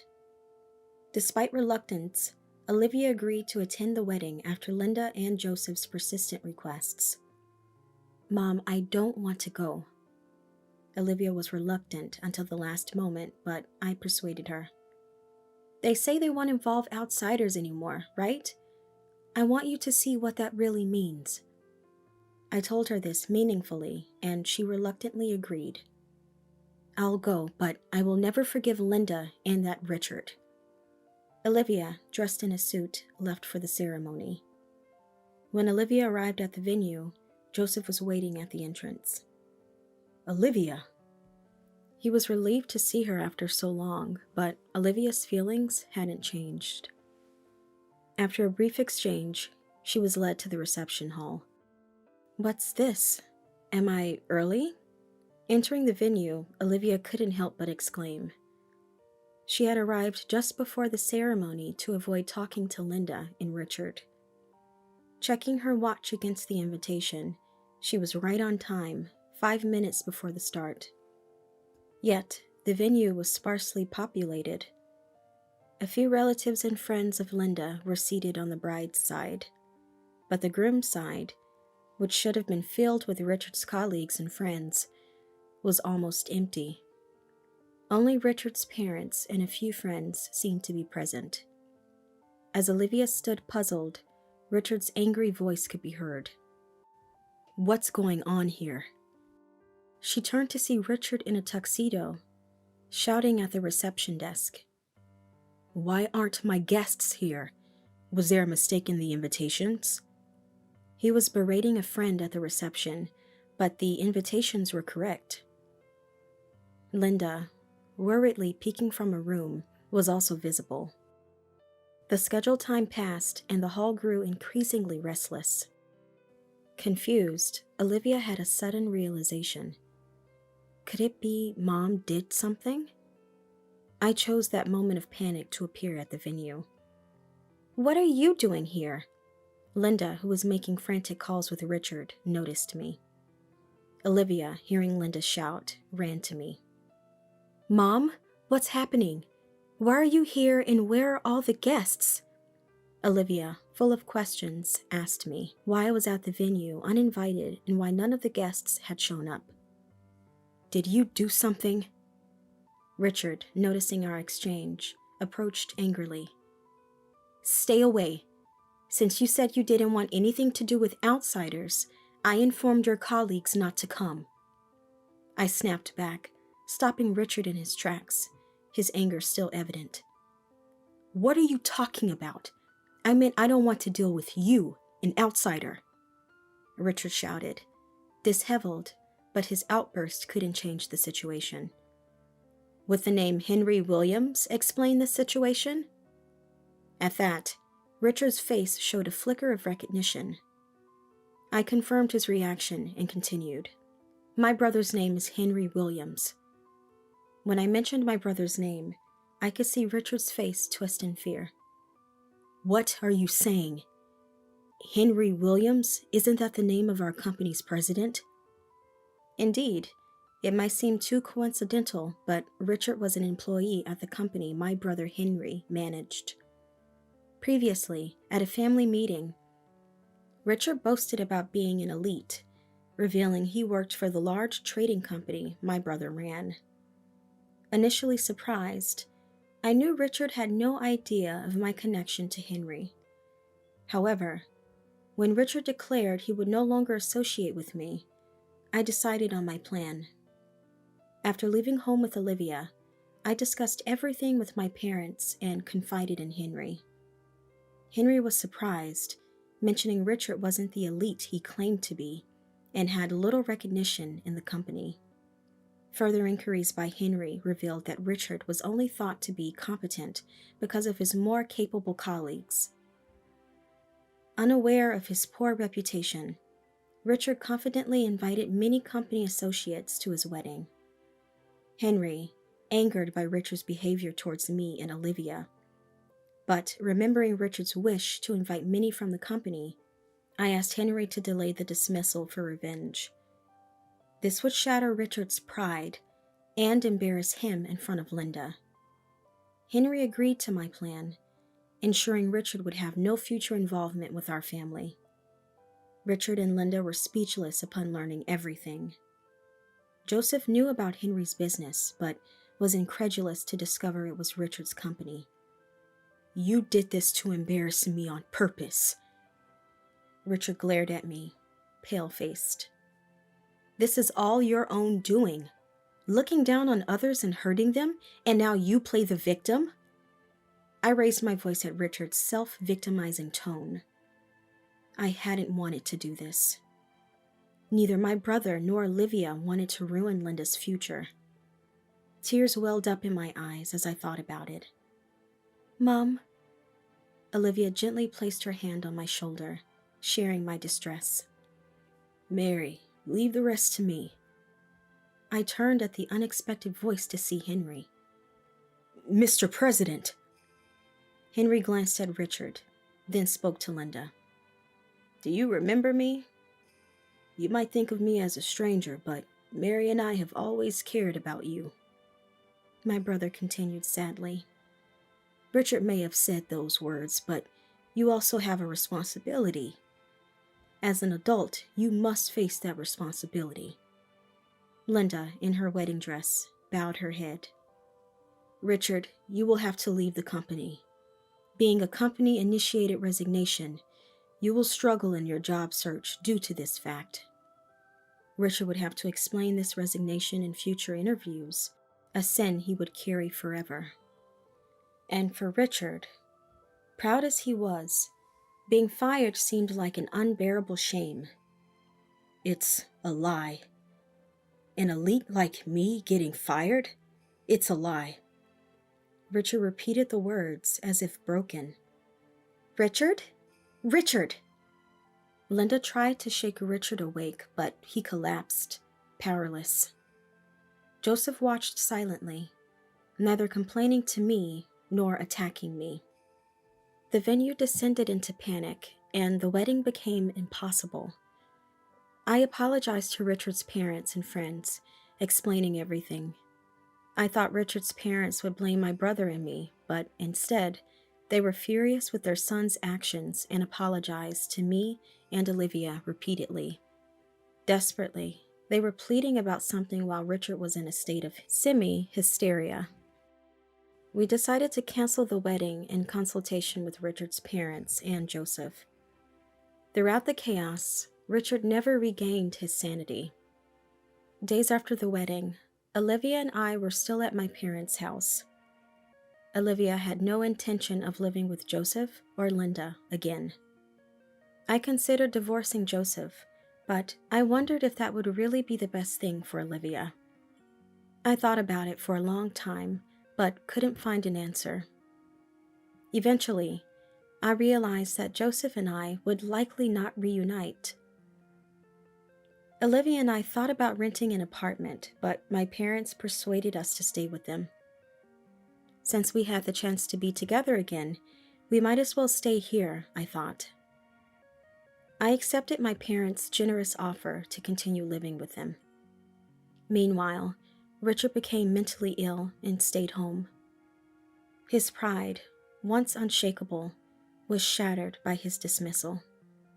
Richard's parents never blamed me and apologized repeatedly for his behavior. He had betrayed his own parents by looking down on me. Linda left Richard and moved back with Joseph. She had grown weary of Richard's weakness and loss of everything. Linda, though not as devastated as Richard, was still shocked enough to return home after a long absence. She repeatedly contacted me to apologize, but I wasn't ready to accept it yet. I want Linda to fully understand the pain her actions have caused me over the years. This isn't something that can be easily resolved. To make her understand, I've been deliberately strict and have not been speaking to Linda. Olivia agrees with my feelings and also hasn't accepted Linda's apologies. Everyone makes mistakes, but not all can be undone. Despite Linda's reasons, I want her to deeply consider the hurt she caused to me and Olivia when we extended our hands to help.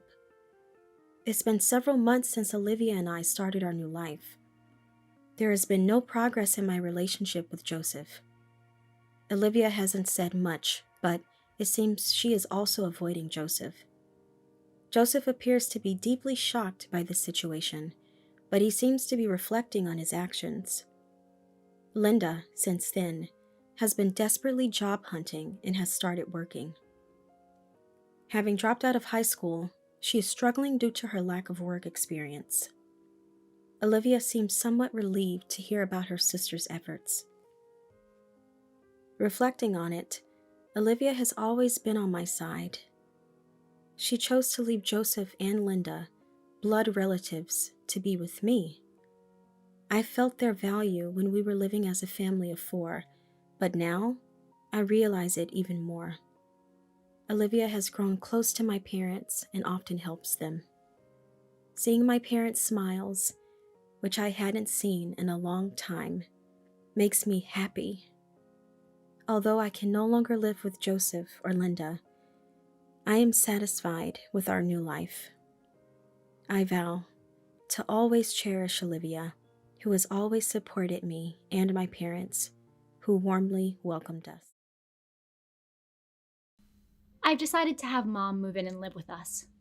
My husband's sudden declaration about living together almost made me drop my cup. What? You can't just spring that on me out of nowhere. We can't do that here. Mom's been really down since she became alone suddenly, so I thought it'd be good for her to stay with us for a while. She'll be moving in next week. I was, of course, concerned about my mother-in-law, Sophia, who had suddenly lost her husband in a car accident. But why would he decide on something as big as living together without discussing it with me? I was upset by the suddenness of it all, but tried to convince myself that it was okay for just a short time. However, to my astonishment, Sophia arrived the next week with movers in tow. Sophia, what's all this stuff? What's going on? I figured I'd be more comfortable here than at home, so I thought I might as well sell my house and move here. What? Looking at my husband, I saw him grinning at me. I told you I was bringing Mom to live here, right? This is my house. You need to follow my orders and take care of Mom properly. What? Your orders? What are you talking about? This is the house I'm renting from Scarlett, remember? Had my husband forgotten something that important? I know that, but right now I'm the one paying the high rent here. If you can't listen to what I say, then you can leave the house. What? He's only paying half of the $3,000 rent, though. I could have argued there, but instead I decided to let them face reality. Holding back my retort, I began to pack my bags. This is not going to work. Leaving the high-rise apartment, I sighed heavily and made a phone call. I am Aurora, 35 years old. I've been running my own facial aesthetic salon for 7 years now. I went to vocational school to become a beautician, but during my studies, my focus shifted. Believing that true beauty lies in natural skin, I opened my shop after years of training in a salon. My husband William and I have been married for 3 years. We were high school classmates and reconnected at our 10-year reunion. One day, while discussing natural stone bracelets that were popular back then with my friends, my husband chimed in. If you want to boost your love luck, maybe Inca Rose would be better. Why? And how do you know about this? Oh, I had a phase where I researched natural stones. I mean, we're in our late 20s. Seemed like a good idea for meeting someone special. I was intrigued by him, bedhead hair and all. He had always been known as the guy with the funny bedhead in school. Despite his indifference to appearance and rumors, I never realized he was such an intellectual. Later at the after-party, I found out he was also into my favorite anime and shared lots of rare insights. From then on, I was the one who initiated contact, and eventually, we started dating. Today marks our 2nd year together, but I want to be with you next year too. So let's get married. Is this a proposal? Yeah, what else would it be? Well, it's just so sudden. He was a strange guy, but to me, he was interesting and comfortable to be around. I had no reason to say no. 2 years into our marriage, an opportunity, or rather, a great chance came my way. It was an incredible offer from my beloved cousin Scarlett, who is 10 years older than me. We've been close like sisters since we didn't have siblings of our own. Scarlett's proposal was wonderful, but maybe it was too much of a shock for my husband, or me. Little did I know that this would lead to such an outcome. Next month, my husband has to go overseas for work for 2 years. Aurora, how about you live in my high-rise condo during that time? What? No way! I could never afford the rent for a place like that. Mark, Scarlett's husband, has been a successful entrepreneur since his youth, and to be honest, he's wealthier than I could ever imagine. Scarlett also became independent as a management consultant a few years ago, and her profits have been steadily increasing. Aurora, didn't you say before that you couldn't exceed a monthly income of $5,000? Why not try living like a celebrity for once? If you get used to that environment, it might solve your current problems in one fell swoop. I see. Changing my perception of money, right? That's the idea. Our current rent is $15,000, but if you live with us, it's just $3,000. What do you think? I felt dizzy. Even the $900 I currently pay for rent feels expensive. In fact, I really like our current high-rise apartment and don't want to give it up. But Mark said he's okay lending it to you, Aurora. Think of it as an investment. The high-rise apartment where Scarlett lives is owned by Mark's friend Thomas. Thomas, who supports entrepreneurs, immediately agreed when Scarlett mentioned me. I understand it's a good offer, but can I consult with William and get back to you? Of course. I'll be waiting expectantly. At this time, I had been running my salon for 5 years, but no matter how hard I had tried, there were limits to what I could do alone. I had almost given up on ever making more than $5,000 a month. That's why, even before responding, the amount was already pressuring me. When I returned home with heavy steps, my husband was in the middle of his newfound passion for muscle training. I cautiously brought up Scarlett's offer. Why not? The room would be bigger, and it's very close to your workplace. My husband works as an in-house designer for a company, preferring to spend time only on his interests. Commuting from Scarlett's high-rise would significantly reduce his travel time. But it'll be a bigger financial burden than before, right? It's for your growth, right? I'm fine with either decision, so just decide with Scarlett. Even after marriage, my husband showed little interest in anything beyond his hobbies. Probably he was only concerned about the shorter commute in this situation. Even when I explained the terms of living there and the rent, he just nodded, leaving me unsure if he was really listening. After much deliberation, I decided to pay half of the rent, $1.5K, with my husband covering the other half, and I would take care of all other living expenses. I decided to take a gamble on my life for the next 2 years. Wow. Amazing. These were our first words when we set foot in the luxurious rental property. I thought I could live in the shoe closet next to the entrance, and the living room, over 40 tatami mats in size, seemed perfect for a grand party. In the spacious room, the striking feature was a pure white leather sofa. Feel free to use everything, we were told. The furniture and appliances, types I had never dreamed of owning, made it hard for me to feel at home. For us, who had never even stayed at a hotel suite, this was a dreamlike, humbling experience. Now I understand what Scarlett meant. Getting used to this environment might indeed change my perspective. Yes, it certainly might. And so our life in a luxury apartment began. Familiarity is a frightening thing. Within 3 months, the initially tense-feeling house started to feel comforting. My approach to work also changed significantly. Having moved here, I wondered if I could use this location to do something new. I'm thinking of hiring someone for my salon, maybe even start offering workshops during my free time. That's what you've been requested before, right? If you want to try it, go for it. I run a beauty-related social media account individually, and had been receiving requests for direct workshops. From then on, every day was a mix of learning and practical application. It was exhausting, but the results were well received, and before I knew it, I was easily surpassing my 5K monthly income goal.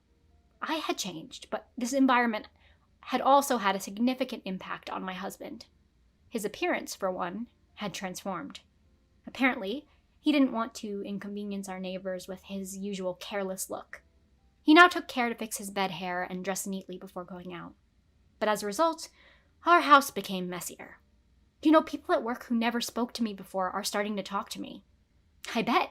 You look the best you ever have right now. In the year since we moved, our lives were truly going smoothly. Dark clouds overshadowed our happiness when Sophia, who learned of our new address, came to visit.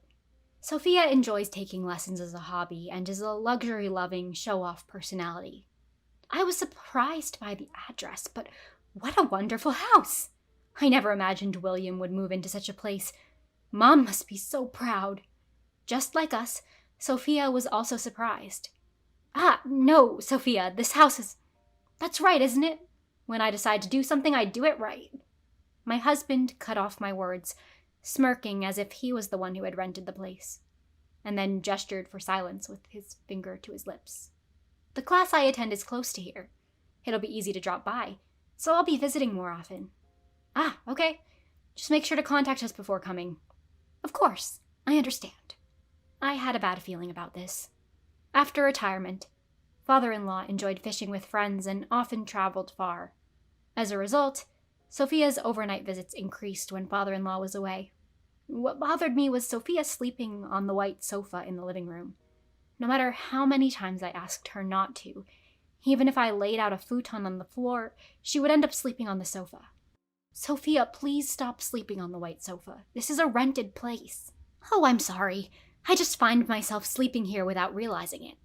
Initially, Sophia behaved like a guest, but gradually, she started acting as if it was her own house.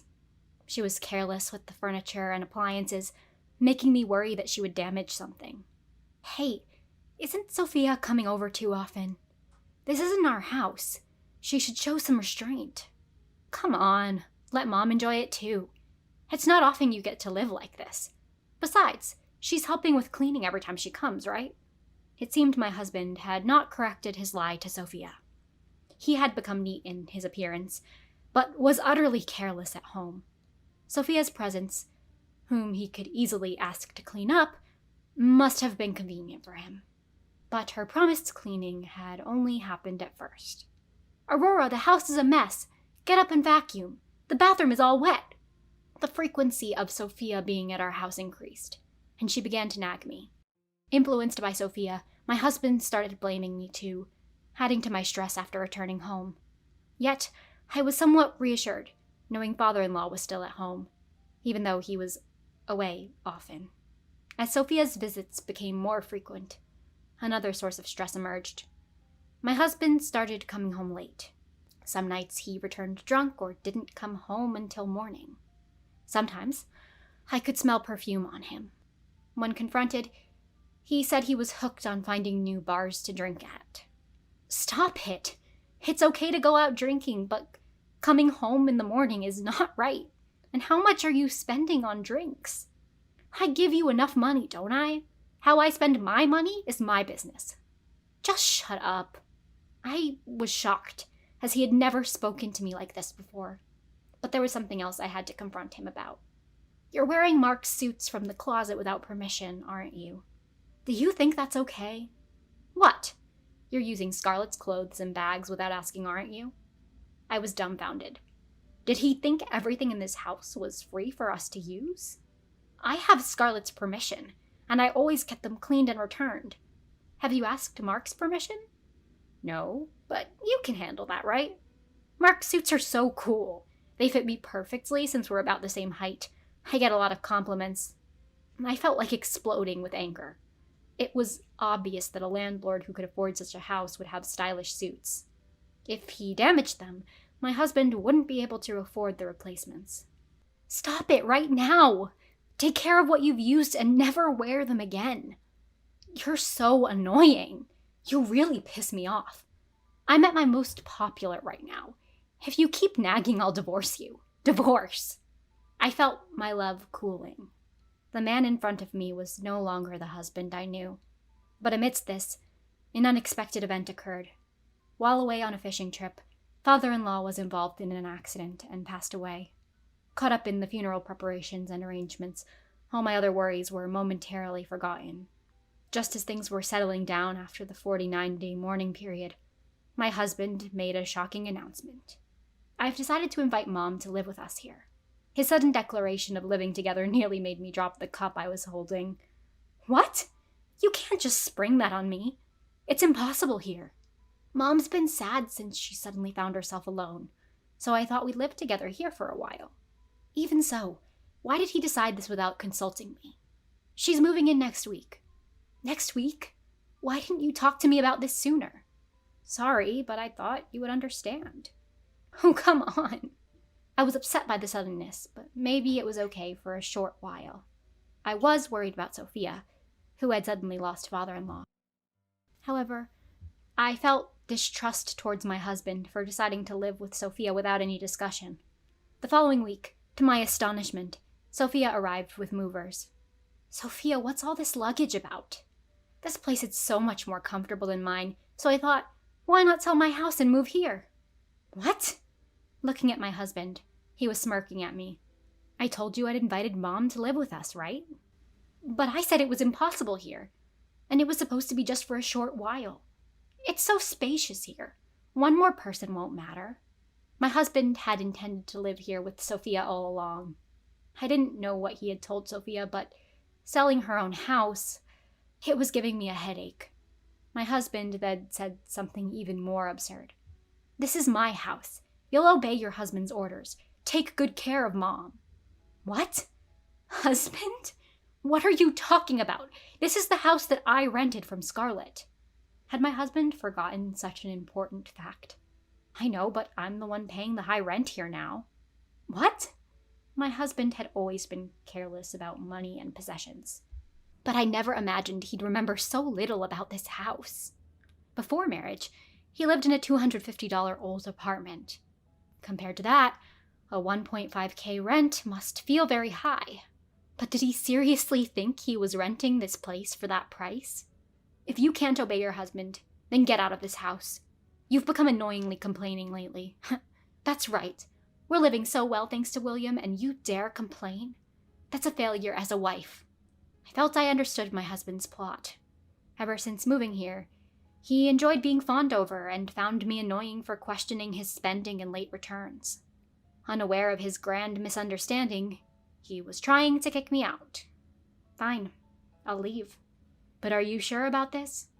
Yeah, we're getting divorced. I'll live here with Mom. Don't worry, we have Dad's inheritance and the money from selling the house.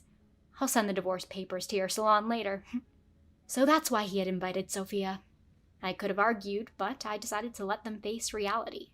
I packed my suitcase and left the house silently. This is hopeless. Exiting the high-rise, I sighed deeply and called Scarlett overseas. What? I won't forgive him for doing that to my sister. Just wait a month. I'll come back as soon as I'm ready.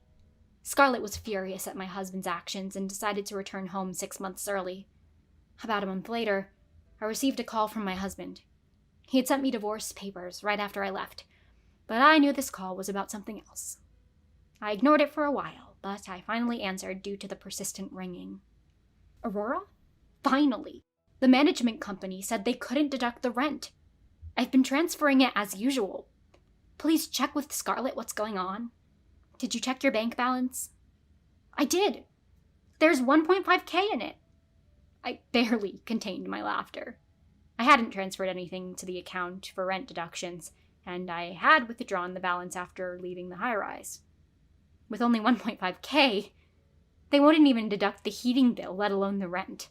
Must be embarrassing to have no electricity in the luxury apartment. Why didn't you put the money in? What? Why should I pay the heating bill for a house I don't even live in? Realizing that he had said something absurd, my husband fell silent. You have the day off tomorrow, right? I'll come over so we can talk. Ah, okay. I understand. Please do. His disappointment was palpable, even over the phone. He really got carried away. I'll make sure he cleans up this mess. The next day, I went to the high-rise apartment with Scarlett, who had just returned from abroad.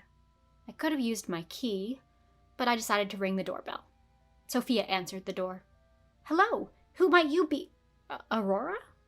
Why have you come back? Didn't you get divorced? Yes, we got divorced, so I've come to vacate the apartment. What? Sophia, surprised, was followed by my husband, looking uncomfortable. He hadn't yet informed Sophia about the current situation. But the moment he saw Scarlett standing behind me, his eyes widened. Scarlett? Why are you here? I rushed back from abroad after Aurora called me.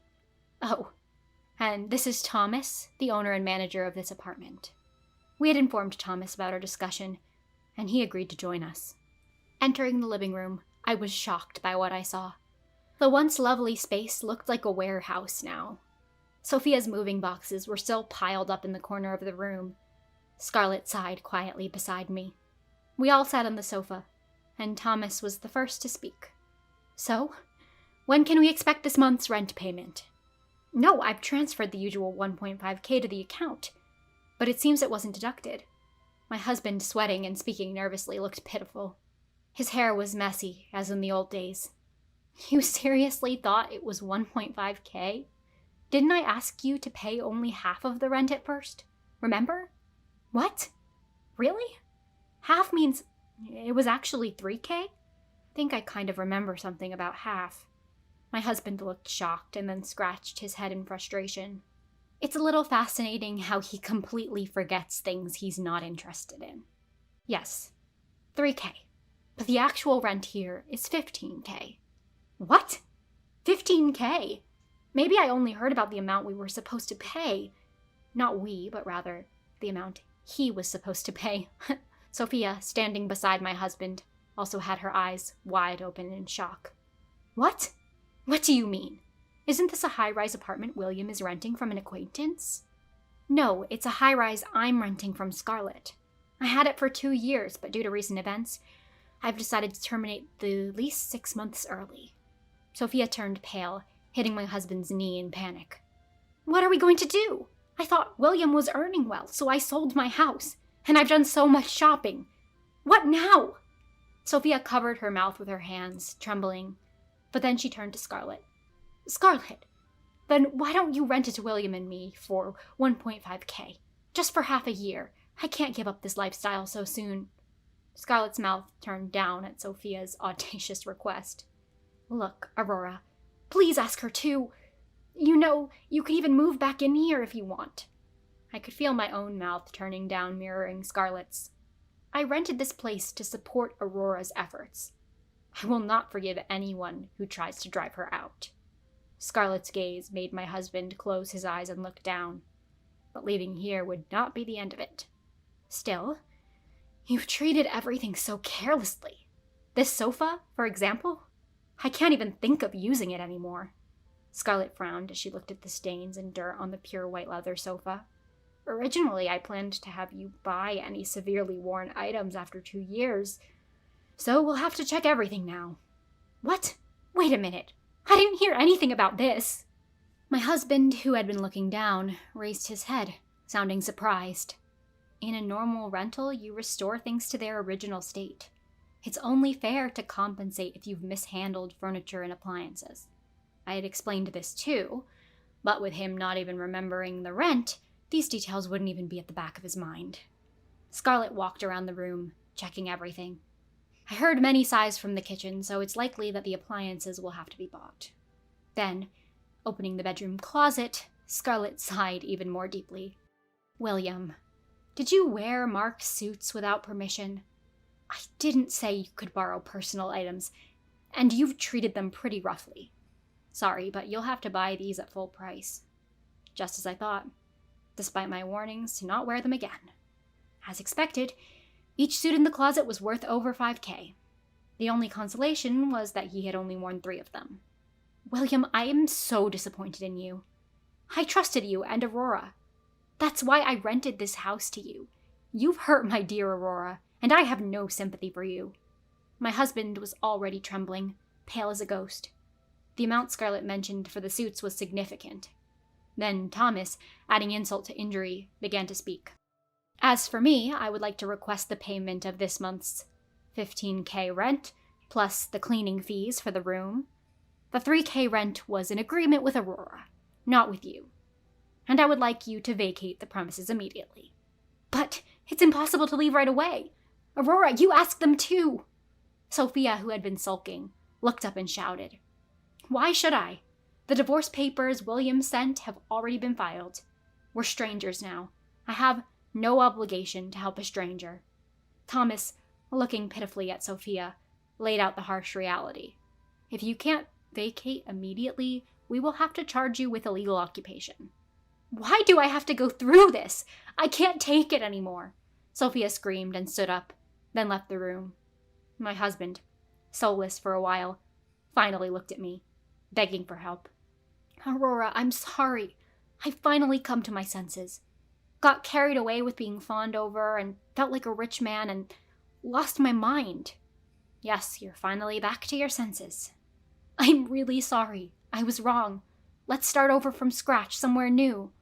But his words no longer resonated with me. The trust was broken, and I had heard rumors of his womanizing.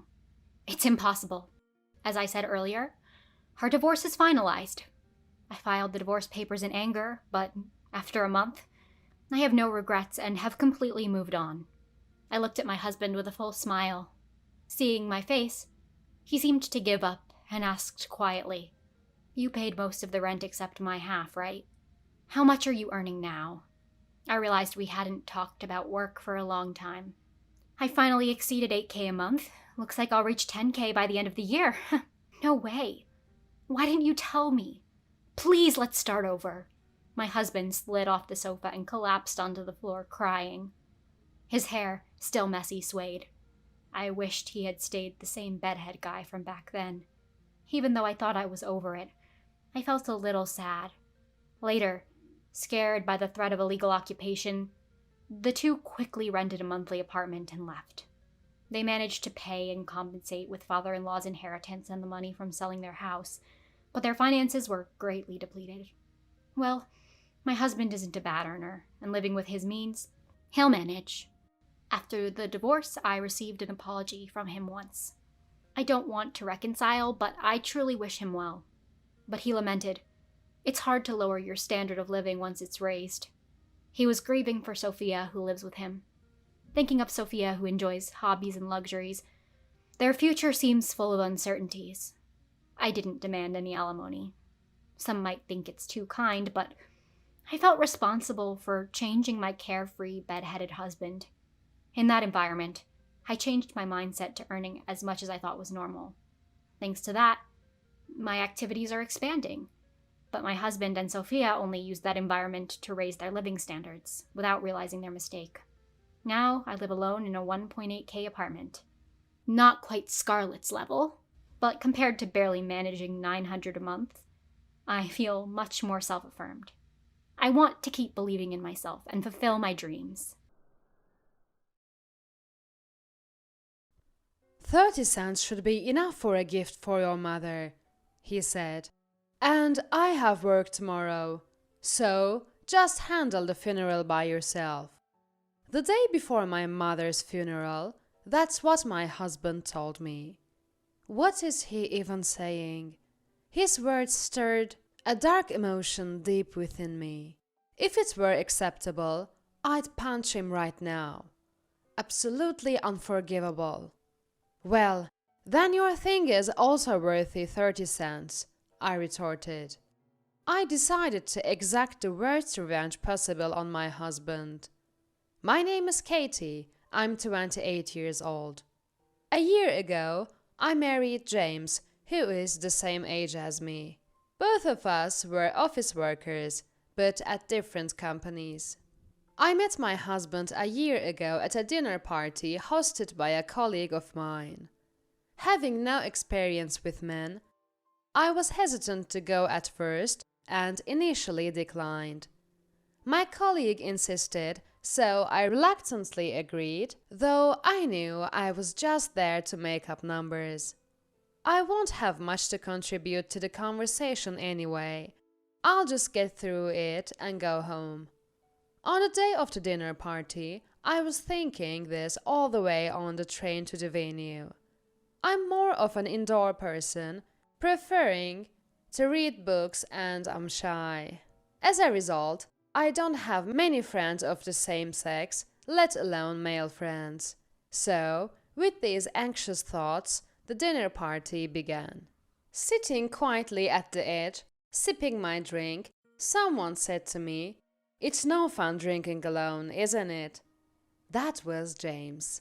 The most handsome and outgoing of the group. I couldn't understand why he was so eager to talk to me, especially with more attractive and vivacious women around. Initially, I thought him frivolous and was wary, but I found myself warming up to him as the conversation flowed. As the party was wrapping up, he asked, "Hey, can we exchange contact information?" Confused, but flattered, I agreed, and we went our separate ways. The next day, I got a message from him. "I'd like to see you alone next time." Seeing that message, I wondered if I was dreaming. Never having been asked out by a man before, I half suspected it was a joke. "Really? Then yes, let's meet." Elated by James's invitation, I accepted. A week later, I went out to dinner with James. After several dates, he confessed his feelings. Having never had a boyfriend, I was overjoyed at my first ever confession, practically jumping for joy. Of course, I'd be happy too.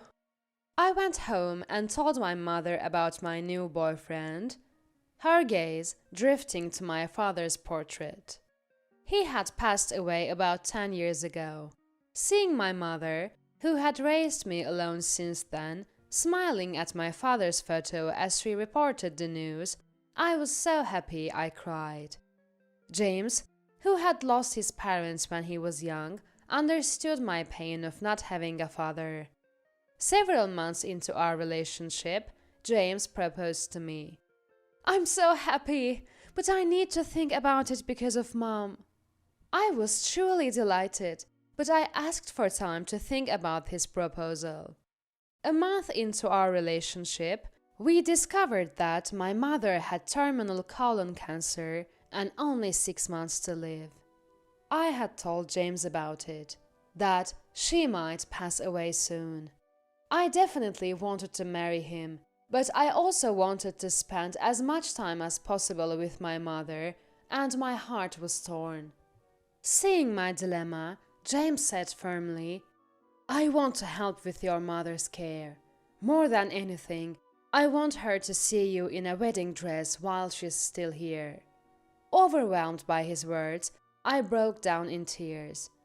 To marry someone who cared so much about me was a true blessing. "I'm so happy. Thank you. I'd be honored." And so I married James, and our life as a couple began. I believed that a happy life was starting for us, but that happiness didn't last long. About a month after our wedding, his attitude changed drastically. He used to be so kind when we were dating, but now he pushed all the housework onto me, citing tiredness from work. "Hey, dinner's ready!" No matter how loudly I called, he wouldn't come right away unless it was something serious. His room was upstairs, and he couldn't hear me over the loud TV. This pattern of me calling and him eventually showing up in the dining room continued daily. Even on weekends, he'd say, "I'm going out with friends today, so take care of the housework," leaving me to handle everything. I was getting frustrated with my husband. Another month of this, and I reached my breaking point. "I work too, you know. Help out with the housework on the weekends," I said. But he responded lazily, "Can't help it. I have social obligations. You wouldn't understand since you don't have many friends." I thought it was horrible of him to say that to my face, but I didn't want to argue any further and kept silent. I realized I was tasting blood in my mouth. I had been biting my lip, enduring his words to the point of drawing blood. I was so filled with anger that I wanted to storm out right then. From the next day, his uncooperative behavior only escalated. "Your cooking is terrible. I'd rather eat instant food. Do you even clean? It doesn't look like it." He complained about my housework. And then, "You should be grateful a guy like me married someone as gloomy as you." He started hurling insults. Wondering why he married me if he felt that way, I asked him.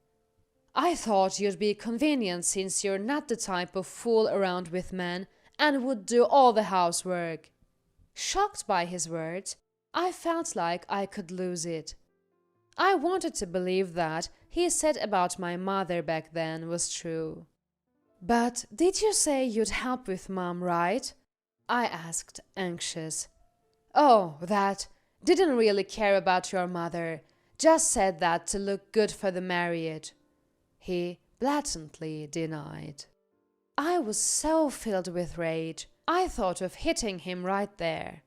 But I endured. I considered divorce, but feared I might never get another chance if I gave up on this marriage. 3 months later, I got a sudden call from the hospital where my mother was admitted. "Katie, your mother's condition has worsened. Please come quickly," the nurse said. I had braced myself, knowing her prognosis, but still went blank when the moment came. I was silent for about a minute. Before understanding, "Got it, I'm on my way," I said, regaining my composure, and headed to the hospital. "Mom, please stay alive until I get there."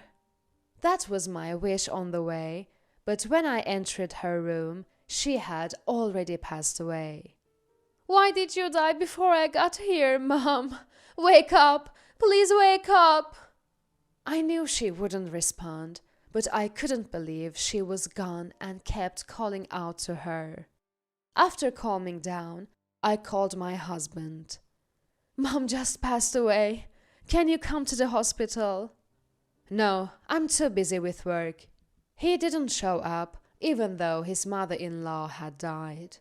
The next day, I started preparing for the funeral, but as usual, he just lazed around at home. It was Saturday, his day off. I was busy with funeral arrangements and could have used some help with the housework. I got so annoyed with his idleness. Why don't you go out like you usually do? I ended up saying that to my husband. If that's what you want, I'll do just that, he said with a smile and left the house.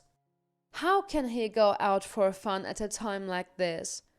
That night, when he returned from his outing, I tried to talk to him about the funeral arrangements for the next day. Hey, about tomorrow's funeral process. I'm not going to the funeral tomorrow. What? Are you joking? I don't understand what you're saying. She was your mother-in-law. You can't just not show up. Can't help it. I've got a business trip starting tomorrow. I can call your office for you. Always using work as an excuse, does he really think that will fly? I grabbed his mobile phone to call his office, but he shouted, "Don't do anything, stupid!" And I couldn't proceed any further. I can't go to the funeral, but I'll give a gift, here. He placed 3 dimes on the table. What kind of joke is this at a time like this? I never owed your mother anything. That's more than enough. This man is unbelievable. I've never felt such anger towards him before. I wanted to hit him right there. As expected, he didn't show up at the funeral the next day. The funeral went smoothly, and I was able to send my mother off peacefully. 3 days later, I went out for lunch with Sarah, a friend who attended the funeral. It was nice to have a leisurely lunch with Sarah after so long, and we enjoyed our conversation. As we were about to leave, Sarah said something. I saw James walking with another woman in town, right after you got married, she whispered, sounding apologetic. What? That can't be true. Maybe you're mistaken.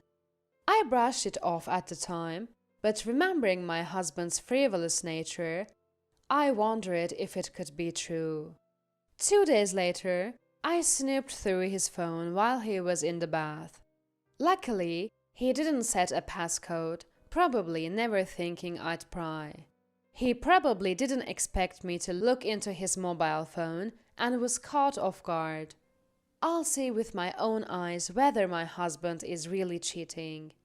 The messages were clear evidence of an affair. I want to see you right now. I prefer you over such a plain woman. In the photo folder, there were many pictures of them together, likely taken weekly. Sarah was right. He was cheating. I also checked the calendar and found plans for a trip with his mistress. Wait, this date is the day of Mom's funeral. He lied about going on a business trip on the day of my mother's funeral, but he was actually on a trip with his mistress. I was so angry I almost smashed his phone. But I needed the evidence, so I copied the photos and messages to my phone. After replacing his phone, I reviewed the copied messages. From that email, I also learned the name of the person he was having an affair with. Apparently, she's a junior colleague who works at the same company as my husband. He didn't show his face when my mother died, claiming work, but he was doing this? Unforgivable. The next day, I took the evidence to a lawyer's office, seeking advice and representation for a divorce. I was determined to make him pay. That's what I decided. That night, he said, "In a month, there's my boss's wedding. Prepare a gift.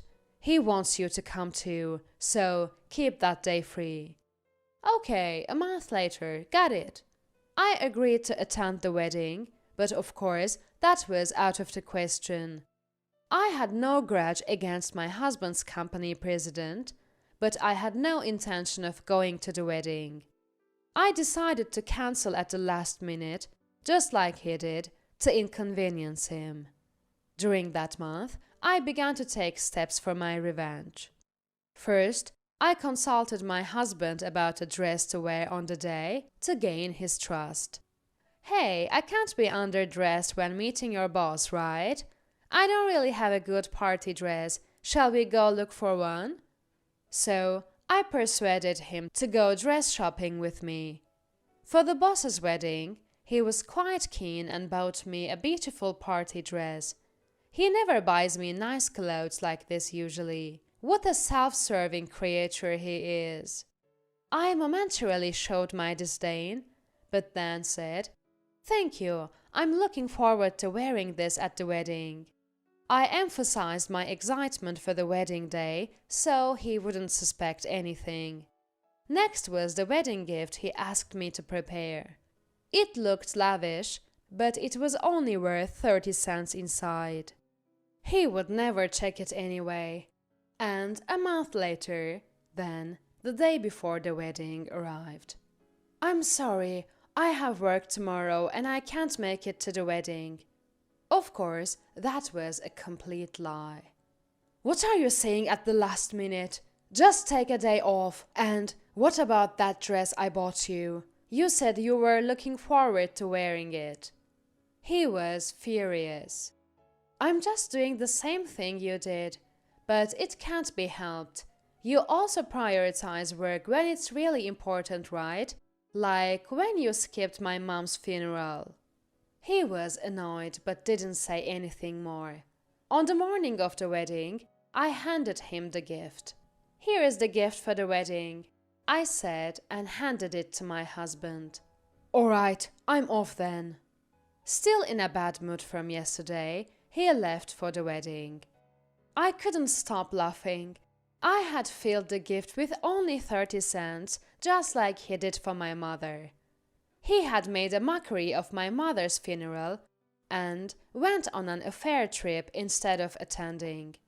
And yet he expected a proper gift for his boss's wedding. That night, when he returned, he immediately started yelling at me. "What kind of joke is this? You've made me look like a fool." "What joke? What are you talking about?" I feigned ignorance as he raged at me. "The president called me on the way home. The gift only had children's toys in it. I was in a panic." "Well, you only gave 30 cents for my mom's funeral. You said that was enough since you didn't owe her anything. I didn't owe your boss anything, so I thought it was fine." I had just returned the favor he did to my mother.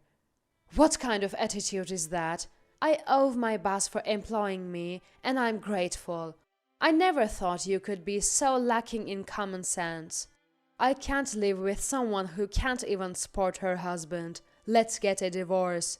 I didn't miss him mentioning divorce. "Divorce? Fine by me. I don't need a man who skips his mother-in-law's funeral for an affair." I confronted him. As soon as I brought up the affair, he became visibly agitated. "It's not like that. I really had work that time." He struggled to find words, desperately making excuses. "If you think you'll get through it easily, you're wrong." "What? Did you think I didn't know? Then how do you explain this?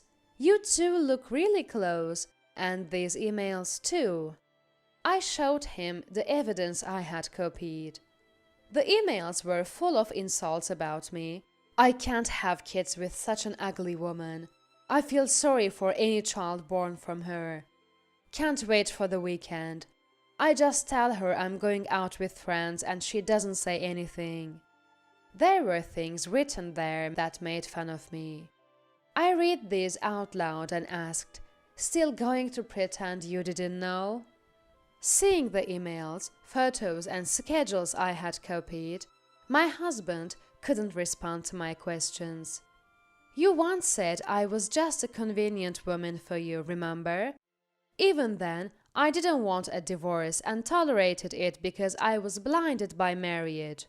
But to think you were cheating, I'm not so nice as to let myself be walked over forever. I became emotional, raising my voice as I recalled what he had said to me before. Despite everything, my husband remained silent, not answering any of my questions. If you have nothing to say, it means you admit it, right? And you said, we should get a divorce earlier, right? Then sign these divorce papers. By the way, I've already consulted a lawyer about your affair and will be seeking compensation from you and your mistress. To that, he readily admitted to the affair. Fine. How much? You'll pay $30,000 and she will pay $10,000. I told him the amounts. He was shocked by the $30,000 but ultimately agreed to pay it, though he asked to make payments over time. Fine, but if you miss a payment, you'll have to pay the remaining amount in full by any means necessary. I added that condition to his request for installment payments. All right, I agreed to those terms. I'll definitely pay. We both agreed to the terms, and it seemed like things were settled for the moment. Call your mistress. I know her name, workplace, and age, but I don't know her address. I can't give you her address. He still tried to protect his mistress. Still defending her? Just call her now, I demanded, and he hurriedly called her. Hey, it's me. Someone wants to talk to you. I took the phone, trying to stay calm and ruthless. Hello, this is James' wife, Katie. Thanks for always taking care of my husband. I need to confirm something and asked him to hand you the phone. As soon as I said that, she realized her affair was discovered. I'm so sorry. I knew it was wrong, but I couldn't stop. She began apologizing, sounding tearful. No need for apologies. You must have had a great time. I just need your address to send the compensation bill. Ignoring her apology, I demanded her address for the compensation claim. The next day, I sent the claim to the address obtained through a lawyer. 2 days later, as I was packing my things to leave his house, he apologized. I'm really sorry. I've been reflecting. It's too late for apologies now. The humiliation I suffered from you will never heal, and I will never forgive you. Enjoy your life with her. With that, I left the house. Riding the train back to my parents' home, tears streamed down. It was a short marriage of only half a year, but I was glad to get away from such a man. His panicked face when I confronted him was priceless. Thinking this, I headed back to my empty family home. A month later, back at my parents' home, I was living comfortably without any more demeaning commands. Then, my ex-husband called. I didn't have anything special to do, so I answered the phone wondering what was going on. Hello, what's up? I got fired for the affair. I can't pay this month's compensation. He was asking for a delay in payment. That's not my problem. Find a way to pay by the deadline. But I have no one to turn to. How pathetic. Even his mistress had paid her part immediately in full. Ask the woman you had an affair with to cover it. We broke up right after, and now she's out of contact. Hearing his words, I burst out laughing.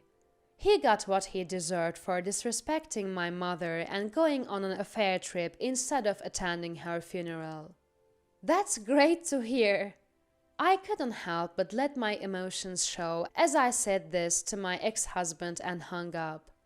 In the end, he never missed a payment, not that month or in the months after. He probably hoped for my sympathy to save his money. My first marriage was ruined by an awful man, but 2 years after leaving him, I found a boyfriend. After 2 years of dating, we're getting married next month. Unlike my ex-husband, he is genuinely sincere and very kind to me.